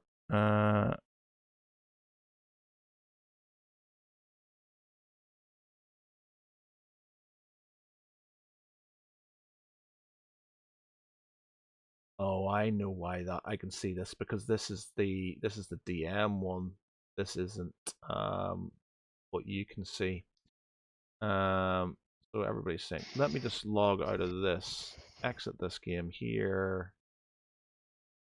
I'm gonna have to do a quick shifty. Oh no, everybody, you can see my login details. Oh, sorry. My email address. You should know the content at geekpride.com because that's what you do if you want to sort of submit stuff to the website. Okay, can do that.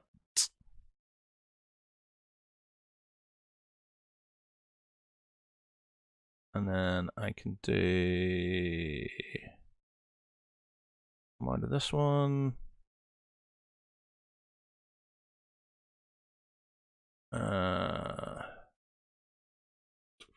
This to do its thing.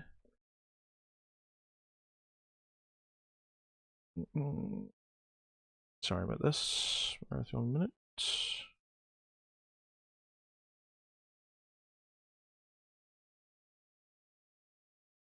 Yes, okay, so it's all black, which it should be. Okay, so that works there, and we will sign out of this, come back in as that for my screen, launch,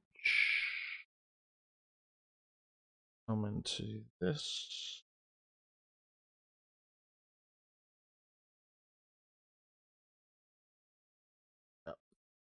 Okay, that should be slightly better now. Music back on.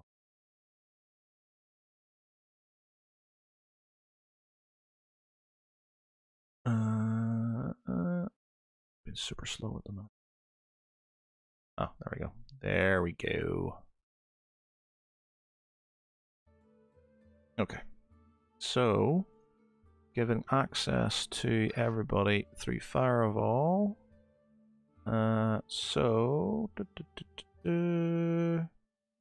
Characters.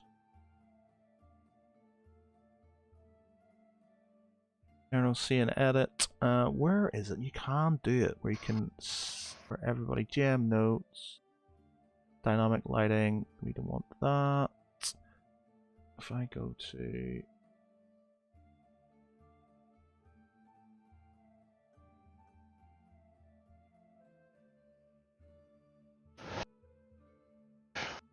characters, that's is edit. Alright, so can be edited and controlled by. So if I stick everybody in here, all players. Okay. Save changes. That, I think, hopefully, will mean if I stick dynamic light back on.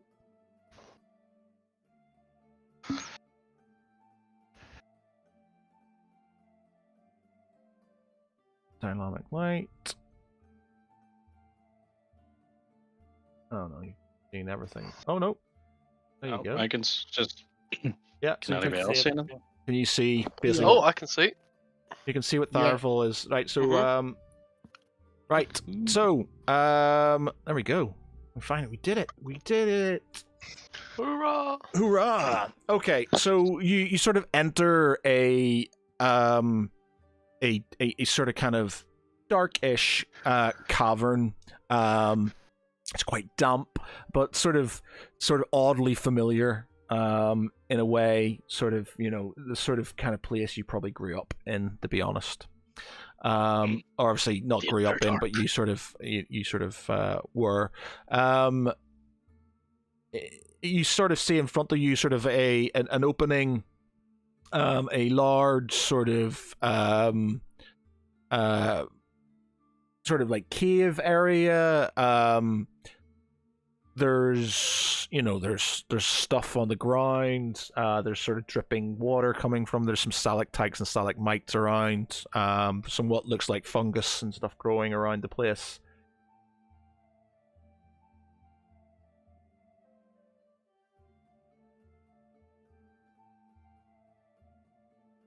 What are you doing? Oh, sorry. I thought you were still going on. Right. I'm gonna cast perception.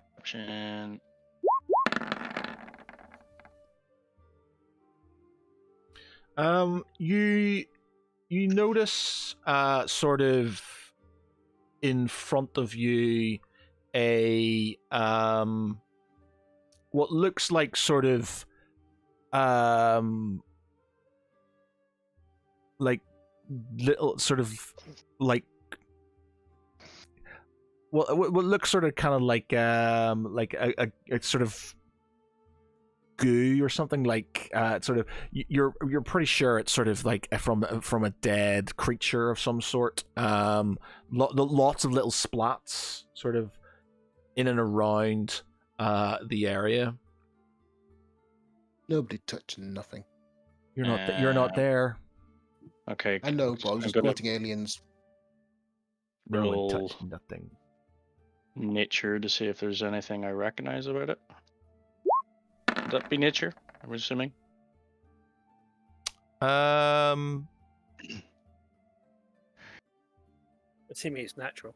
You sort of start here.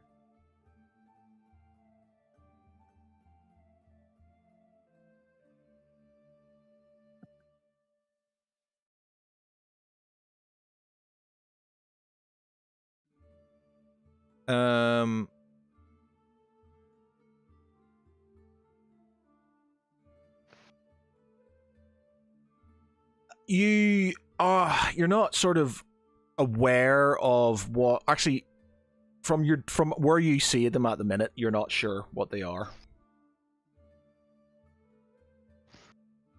So that these are like little splatters, is it? Yeah. Yeah, so lots of there's sort of little sort of kind of like little blood stains sort of on the ground. Nothing to worry about. It's fine. Ignore it. Someone's put their ketchup all over a burger.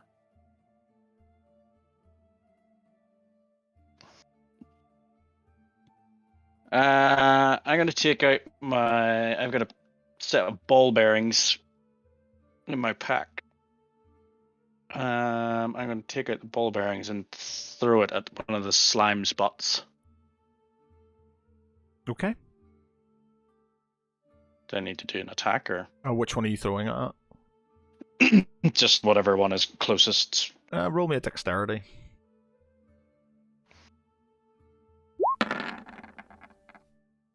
You throw it and it sort of goes into the cave. Doesn't really hit the intended sort of goo, but nothing really happens. Okay, throw another one.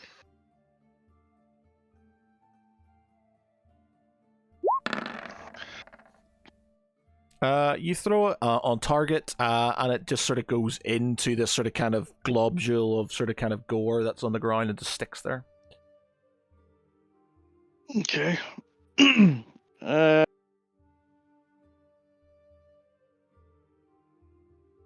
Okay, so I'm going to advance forward.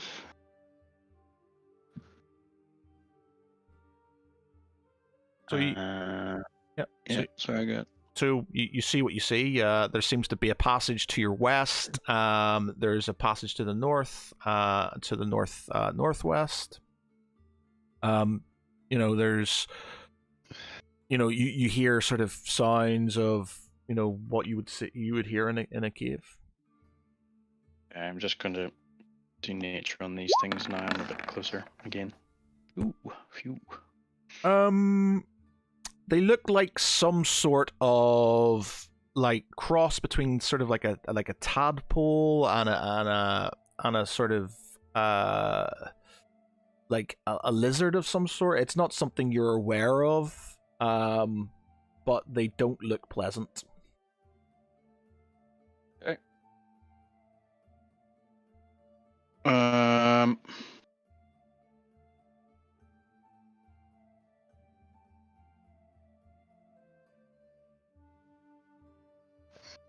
Let's see. You also obviously when you're looking at this sort of corpses, you note that they have been slashed with a sword. Sorry, I'm confused. So, are there corpses in here, or Yeah, so they're dead things. dead? Okay, right. So there's dead things lying there, and they've been slashed, with these slug things. No, the slug things have been slashed by a sword. But they are dead. They're dead. Well, as Okay. far as you're aware, yes. Okay.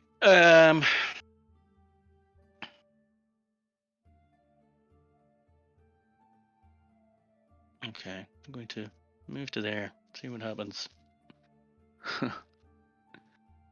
Okay. You advance forward.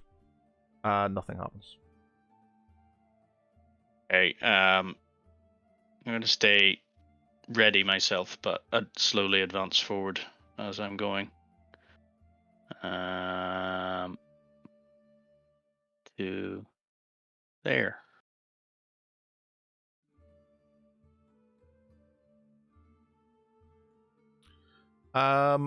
Just move you. Oh crap!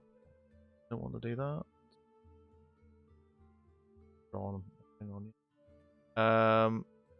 Get it off! Get it off! Get it up, get it up. Yeah, sorry, this needs. I. You. Oh, sorry, it's not really matter. There is another entrance to the right there, but it's not showing it to you. That doesn't matter. Okay. Yeah, so again, you don't sort of nothing happens. Okay. Again, I'm going to do survival check for any tracks.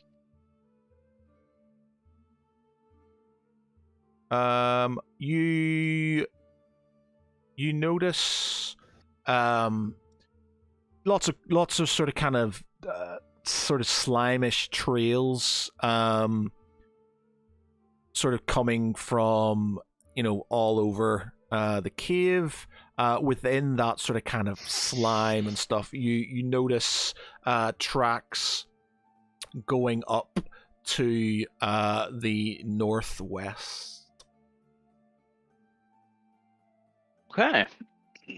Northwest it is then. So I'm going to follow the tracks to there. Okay. You come to an entrance of another sort of kind of set of caves. Roll me perception.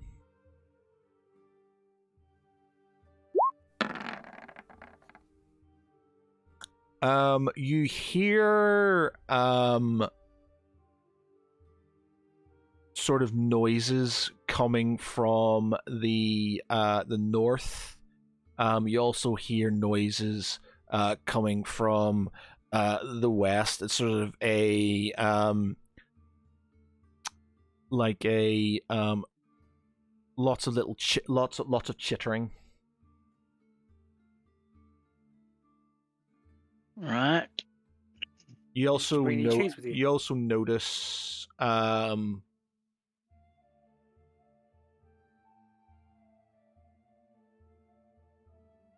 sort of another few sort of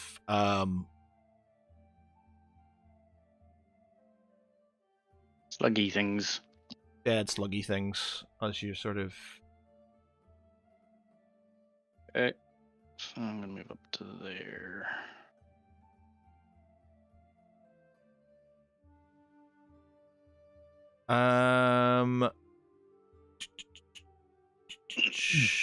okay. Again, you there's one going to sort of west, and you kind of see a southern cavern. There's also something in the north as well. What way are the tracks going? Roll me survival.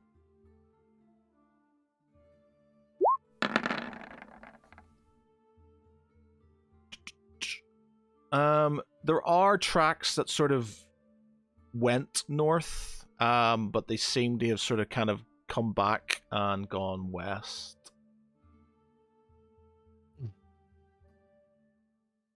Okay. West.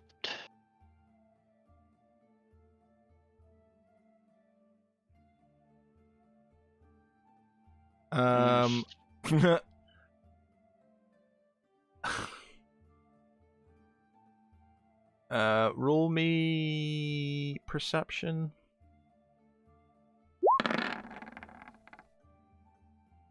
Okay. As you sort of kind of move forward into the cavern, the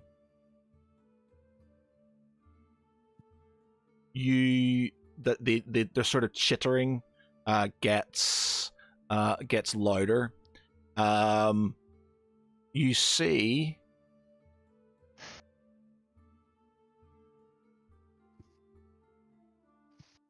a dead body. I'm not even going to get a thing. I'll just go draw.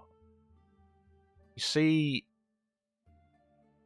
a dead body. You see a dead body there, with lots of little this.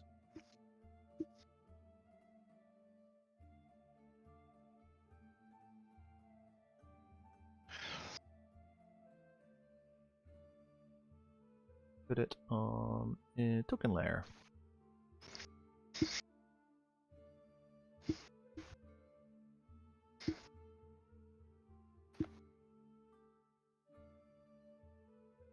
Oh, actually, I'm not going to give them sight because it's just going to slow things down. Let me just turn their sight off.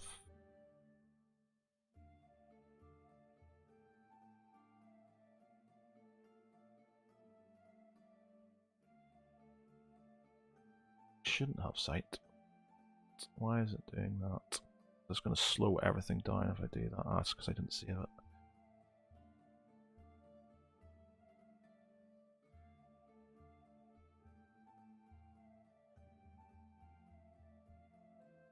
Yeah.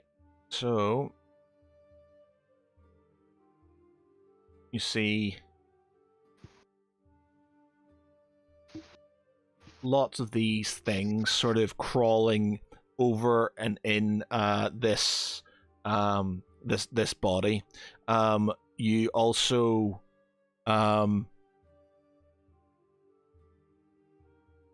yeah, so you see that, and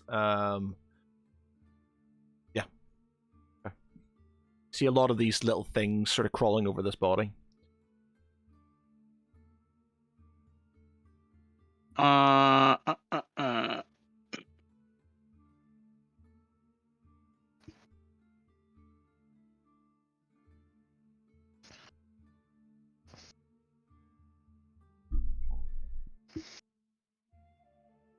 Did I have? Doesn't look like it's.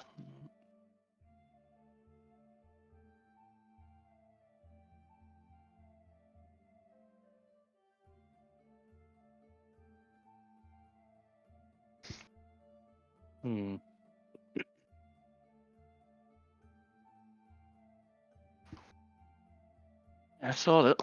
Might as well start attacking them.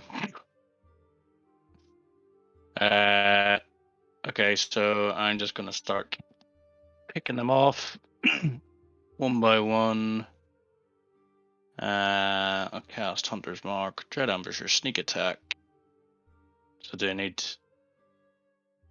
Oh wait, sorry, I can use Assassination. Favorite foe, thieves can't sneak attack.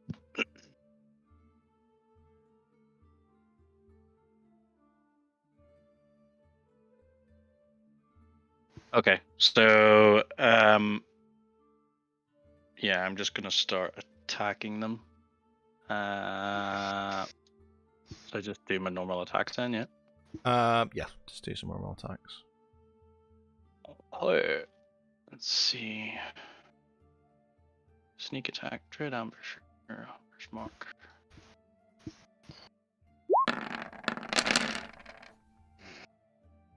So I get advantage, I'm assuming, if they're not aware that I'm there yet. Oh, sorry, hold on. I get advantage on attack rolls against any creature that hasn't taken a turn in combat. Yep. Okay. So In addition, any hit you score against a creature that is surprised is a critical hit. Okay, so you squish one of them with an arrow.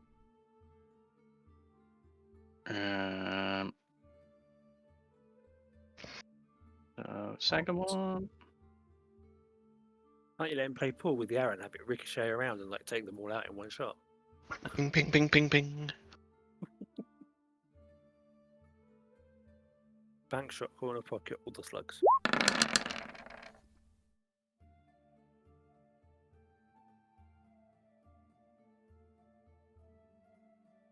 Is that doing that thing again? What Or thing? am I just getting shit? Um, 6. did you No, get that's do you right. get advantage on your second? It's basically it says any you have advantage on attack rolls against any creature that hasn't taken a turn in combat yet. Okay. Start. APIs need. Launch game. Okay, that's another one dead. And then a third one. Where am I going?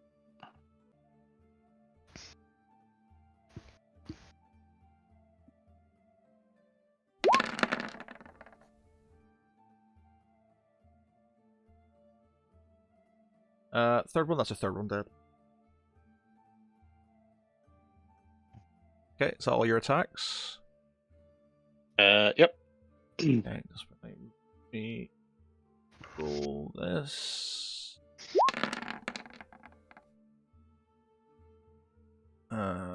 So they're gonna go together. Okay, so that's 3 dead, let's say. So you've got killed 1, 2. Okay. Okay, so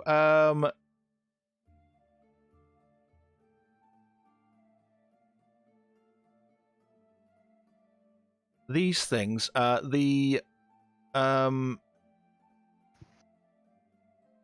body, as you start shooting these things, you hear this sort of kind of high pitched hiss sound. The body sort of starts to sort of kind of move, and starts to sort of kind of like things are starting to crawl out of it. As you do, these things advance up and start throwing themselves at you.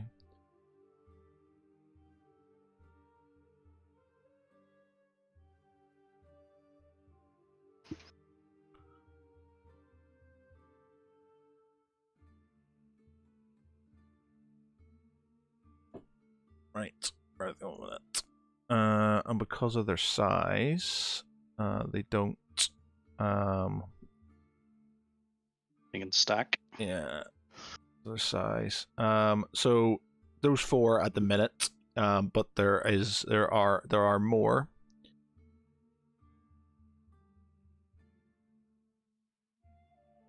Let's do this. Okay, so we're gonna go.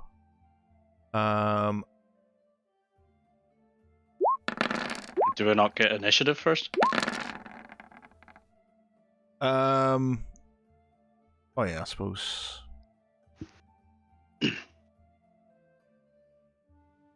Roll your initiative then. Initiative. Okay, you can attack. So you're gonna kill. You're gonna kill 3. So roll me. It doesn't matter about sort of. Roll me 3 attacks. Do I get initiative? So will it be attacking while they're next to me, or will it be attacking while they're moving towards me? They'll be while they're moving towards you, basically. Okay, so I can still use the bow then. Yeah. I know I only get the 2 attacks this time. Okay, it's 1 dead. And again. And that is another 1 dead.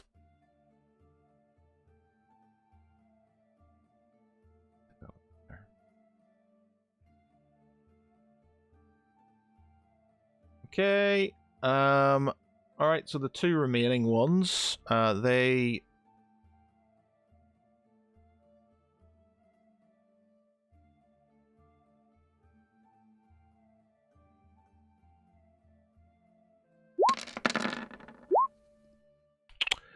What's your AC? 18.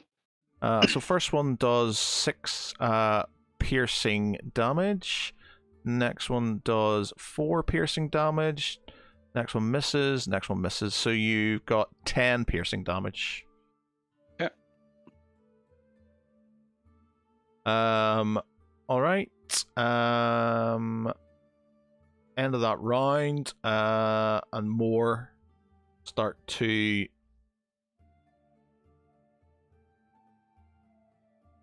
come out of the body.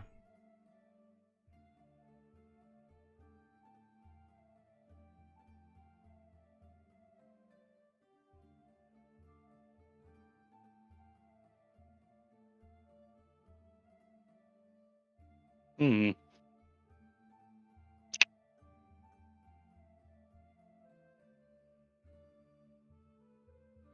Your go. Actually, you think about that. I'm going to move on to these other guys because they've been sat here patiently not doing anything for a while. Yeah. Okay, so Restius, you've got the list of the ships. What is the score next? Are you Gonna try and find out how many are actually in working order. I'm assuming some will probably be in disrepair and whatnot, and it's just a list, but that's on you, I suppose. okay? So Basically, you bring plan the out cannibal. you bring the Right. list to Captain Kirk, and he looks at the quite a lot of ships, and says, he says to inspect all these ships, it's going to take days. Well, before the inspection, how many men would we, at minimum, need to man these? He sort of blows through his he's like, first rate sort of man of wars. There's hundreds of men for those. Thousands maybe. So these are big warships. Okay, so what ships would you recommend offer the best mobility and firepower? He sort of has a look at the list, and he says, "Firepower. You're not going to beat a first-rate ship, but you're going to have a well-trained crew, all-knowing fire drill, and I'm not sure if you're going to have that to man one of these. There might be sailors around you can find, who have obviously manned these originally, but that'll take a while to find them. As for these ones, if you want to man them and go, where is it?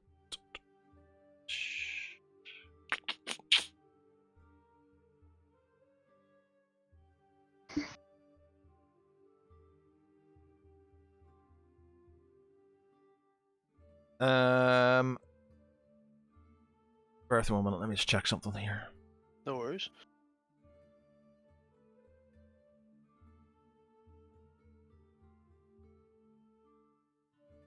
Oh. What? I forgot. I've got uncanny dodge, which basically says when an attacker that you can see hits you with an attack, you can use your reaction to have the attacks. Oh, I've not used a reaction. Never mind. So he says, 6th rate ships, you're about 150, 240 men per ship, and, they're not the most, they're not the heaviest of firepower, but, they'll do you, and they're fast. Well, I'm banking on mobility more than firepower. We've got a secret weapon that we hope to unleash, Well, if you're providing we can attach it to the front.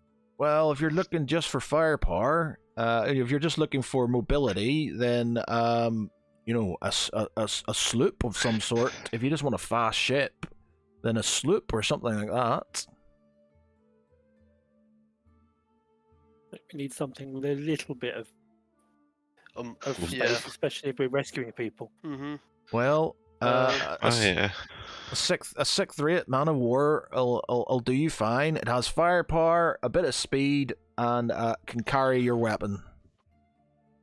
And you said, what was it, 100 men roughly to man the 6th rate? 150 to 240 men. How small can we get that number? Well, he says 150 if you want to man it properly. I guess you could do it with like 50 just to seal the thing, but you're not going to get many of the cannons working. Well, we need the firepower. What sort of wages we'll be looking at for paying the crew for a ship of that size? Well, it's the same as you sort of paid before. So you've got where's your list here? So trained sailors would get 2 gold a day, average sort of kind of normal dog's body sort of merchant sailors would be about 5 silver a day. And what sort of split will we be looking at? Probably 50 sailors and then maybe 100 trained crewmen to operate the weaponry. Well, you'd have, obviously trained gunmen would, if you just want average Joe on cannons, then your accuracy is going to sort of be. Well, yeah. My thinking is are there any mages that we could potentially hire that specialize in using like air magic, for instance, that could propel the boat by using that magic? So then we could move the sailors from sailing and set them up on the guns while the mage keeps the boat moving in the direction we want it. You would need sailors to tend the sails. Or yeah, but if we just want to go straight, for instance, while we return fire, but that's technically what the bosun would do, or sorry, the pilot. Is it the bosun? Is he the one who sort of steers the ship? The coxswain steers the ship. Yeah, coxswain. Yeah. I'm just thinking if we had a mage controlling how fast we went, or if they could stand in front of the sails and like push back against them and slow us down. Maybe get a mage to sort of help with weather conditions, maybe. Speaking of mages, what degree of recall do zombies have of their past lives? What? Depends on the zombie and depends on how they're raised. Will we basically find a zombie navy? So you want a dead crew? You want basically Davy Jones' locker? You want sort of part of the ship? We need skilled crew at a decent price. Having a lot of zombies You have a paladin who's not going to be happy about that. Yeah. Why? Because he's disturbing the dead. Yeah, They're in the service of Balmut. Not really. I don't think Bahamut would like that very much. Really? Yes, they are. They're in the service of Balmut. Yes. No, because they have to. Basically, right? So, if you want to do it voluntarily, they have to volunteer to come back. Okay. If you want to do it in any sort of dark nobody's going to voluntarily come back unless they're forced to by some sort of necromancy. Oh, it's a shame you've got no necromancers in your group. Or we could basically raise it. Do you want to kind of continue the fight against the darkness? So where are you going to find all these bodies? Where are you going to find all these bodies? We live on a coastline. What? So you're going to go? You're going to go fishing for corpses? You're going to go fishing for corpses? No, we're going to go to the cemeteries. You're gonna go grave robbing. No, we're not gonna go grave robbing. You're gonna go and dig up. You're gonna dig up the heroes of Balon and sort of get and then press gang them into being sailors. They're already sailors. Well, they already were sailors. We just basically continued. How do you know? Though? You maybe Jelly's sailors are buried at sea. Alright, so 50 men minimum. We won't be able to move if we choose to fire. If we choose to fire, we won't be able to move. Okay, is what I'm getting. Yeah. Yeah. So if you want to do things fast, you're going to have to take you're not going to be able to have the longer, you need to train men and stuff like that. If you are literally intent on doing this the next day and just going it, you're not going to get. Well, I'm just. You'll I'm have thinking like in terms of progressing the plot. Like, you do if we have. don't do this now, then what do we do in the interim? Like, other than setting up and everything. Well, that's yeah. We're meant to Is there be any sort of time? talking about it over Hmm. Discord and things like that. What you were doing and planning and how long you're meant to be staying places and stuff. But obviously, Okay. because Tharvol's taken himself off, there's not much you can do about that. It's just, but you're if you go all ham in now, it's literally going to be whatever you've got. So you've got 23 trained sailors, 77 sort of kind of normal sailors. You've got 128 convicts, some Dragonborn and Camberford, a few soldiers, whatever, so you can sort of grab from the surrounding The harbour area. and whatnot. Area. You have you have Tharval ship. You have Kirk's 6th rate ship. Right. you don't- you've got guys, but you're Is the is Lance with the artificer now? Is he with us? yeah, they've made their way. Okay. Yeah. All right. Can Valishal escort them to the weapon, so we can estimate how long it's going to take to repair it and get it fitted? Garfield's probably already found it and started humping it. You realise this? Yeah. Yeah. He's probably on top of it right now. Yeah, it's like, oh yeah. Okay, so you sort of he has sort of kind of taken a beeline. He's seen this sort of, so he's sort of like caressing it weirdly with his hand and sort of looking at it and oohing and eyeing, and talking about the craftsmanship and pointing at things and talking gibberish that you don't understand. He's talking stuff you have no idea about. So he hasn't asked about the funny wizard-shaped dents in it then. Yeah. No, it's more the other way around. So he asks, so what do you want me to do with this? Repair it, manufacture more. Get it on a ship. He says, well, it'll take me 2 or 3 days to sort of make this one operational. Manufacturing new ones, I don't have the schematics. It would take me weeks to sort of what's the word when you're sort of Reverse engineering. reverse engineering. Yeah, it'd take me weeks to reverse engineer this, and then finding the materials, finding you're talking months, maybe years. And let's say that you had a large sum of money to help you. Yeah, money helps. People are generally, more helpful. You could. It depends on what you want, really. What about something similar but on a smaller scale that could attach to maybe a smaller vessel? He sort of puts his hand on his chin and sort of kind of starts looking at it, and he says, like, smaller versions, you say? Smaller versions would obviously take slightly longer. Not slightly longer, it shouldn't take as long, but the problem is, this is something that's been lost to us for hundreds of years. I need to work out how it works first, and then be able to sort of kind of minimize it. I guess more money would help me sort of investigate this further with some help, but it's not going to be a quick fix.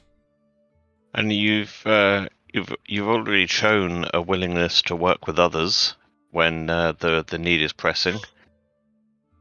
Could you perhaps enlist further help from your colleagues? he said, "Yeah, well, yeah, a lot of the Artificers Guild would love to get their hands on this. Would they be willing to give it back afterwards? Well, yeah, that's the problem. A lot of them, would want have been wanting this thing for years. They thought old Eldrador was talking broken biscuits, but here it is. It's going to be. Let's just say some of them aren't as trustworthy as I am. Right, so, guys, what we're looking at the moment is if we want more of these, it's going to really draw out the timeline. Valashul turns to him and asks, "How quickly can you fashion a ballista?" A ballista? What? Standard. Something. Oh, yeah. Go ahead. Sorry. Standard ballista. We've got parts for those. In the shop. A couple of days. You could probably buy some ballistas, or requisition them from the Citadel. They're gonna have ballistas on the walls. Would they fit on a ship? On one of the bigger ships, yeah. Then we need more men for the bigger ships. So, right. Are we planning to get in and get out, or are we planning to lay siege to them? This is what I'm trying to figure out at the moment. I don't know what your I honestly don't know what your plan is at the minute, because I think we need to go somewhere in the middle, but I think we need to plan to get in and get out, but prepare for having some sort of support to help us get out. That's why I wanted the mix of mobility and firepower. Or the numbers or the sailors to fully commit to a siege or any form of. Yes, but unfortunately, we can only fight with the army we have, not with the army we wish we had. And this is just us. So therefore, we need to go in quietly, subtly, and do a lightning strike raid to rescue the hostages. So, quietly and subtly are two things that you lot are incapable of doing. I used to be moderately okay at that, but I kind of had a bit of a spell. Yeah, literally the only two people that you have who kind of in any way, shape or form do that are not here. Yeah, so we're left with the army that we have, which is us. So, alright, okay. I think you need to have a think about this, because if you just, I'm very mindful of you just charging in and running into stuff. I mean, I wasn't thinking of just like going in like guns blazing. I did want to prepare, but I just wanted to use the resources we had at the moment. Bear in mind, right? So and have them in a backup. We're thinking like time. Yeah. If you're thinking about timelines here, right? If you leave it too long, that will give them time to sort of prepare. Mm-hmm. If you do it too early, then you're not going to be prepared. You have to have some sort of halfway sort of house thing. And we're talking obviously sort of time-wise,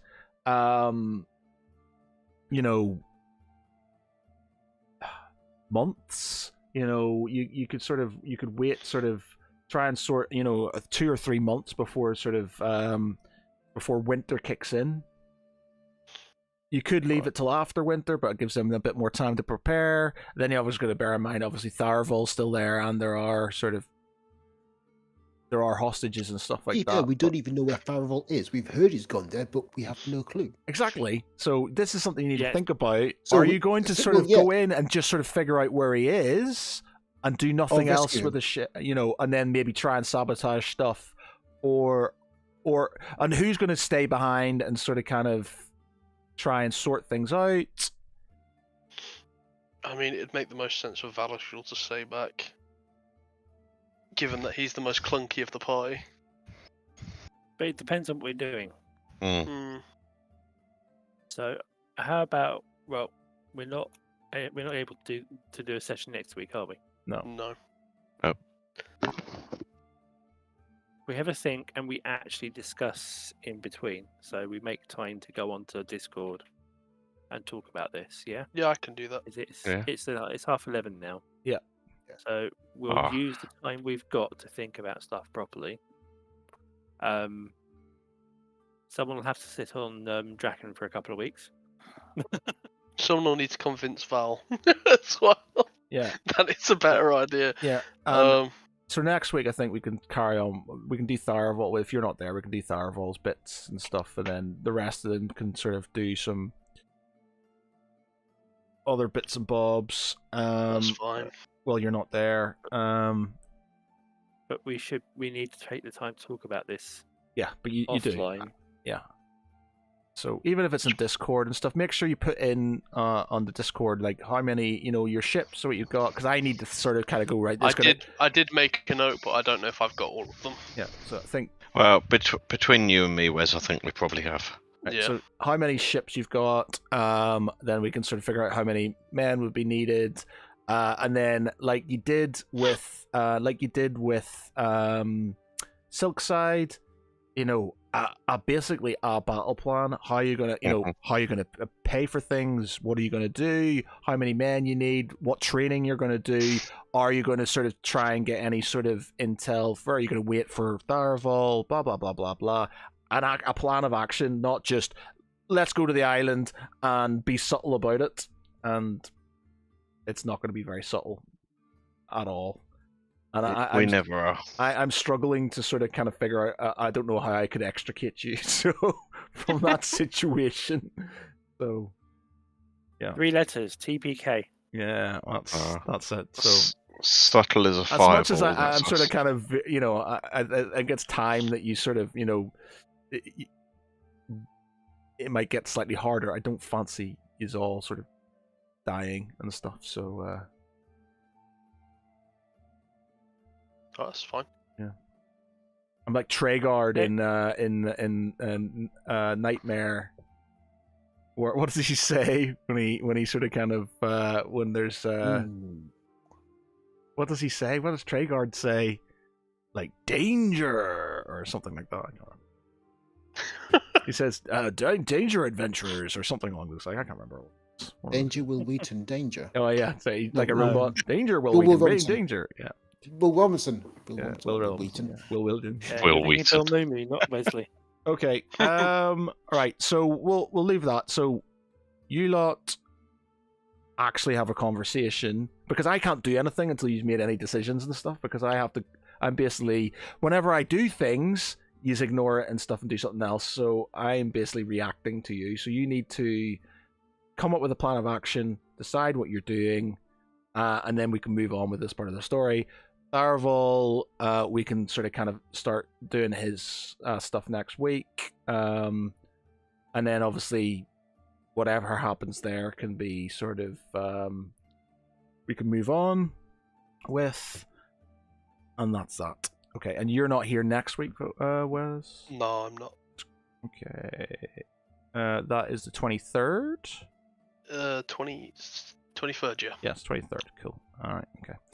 Right. Just have Valashul go off and inspect the new troops or something. Yeah. Okay, so alright. Yes. So come up with some sort of plan of action so we can move this part on and stuff, because I can't even put in what enemies and stuff you're going to be facing until I know what plan you have and stuff. So you've got to make some decisions. So you do that. We'll carry on with Tharval and stuff next week, and then that will be it. And then hopefully we'll get to Kibarath. Anyway. Okay. Ladies and gents, for all of you who've been watching, there's been a few more this week, which has been great. Thank you very much. Much appreciated. For tonight, I've been Matt Geary. With me has been Michael as Tharval. Everyone. Wes as Valashul Nostius. Good night, everyone. Dave as Thomas Moonstar. We need Baldric and his cunning plans. Mark as Lance. No. And Pete as Draken. Good night, everyone. Night!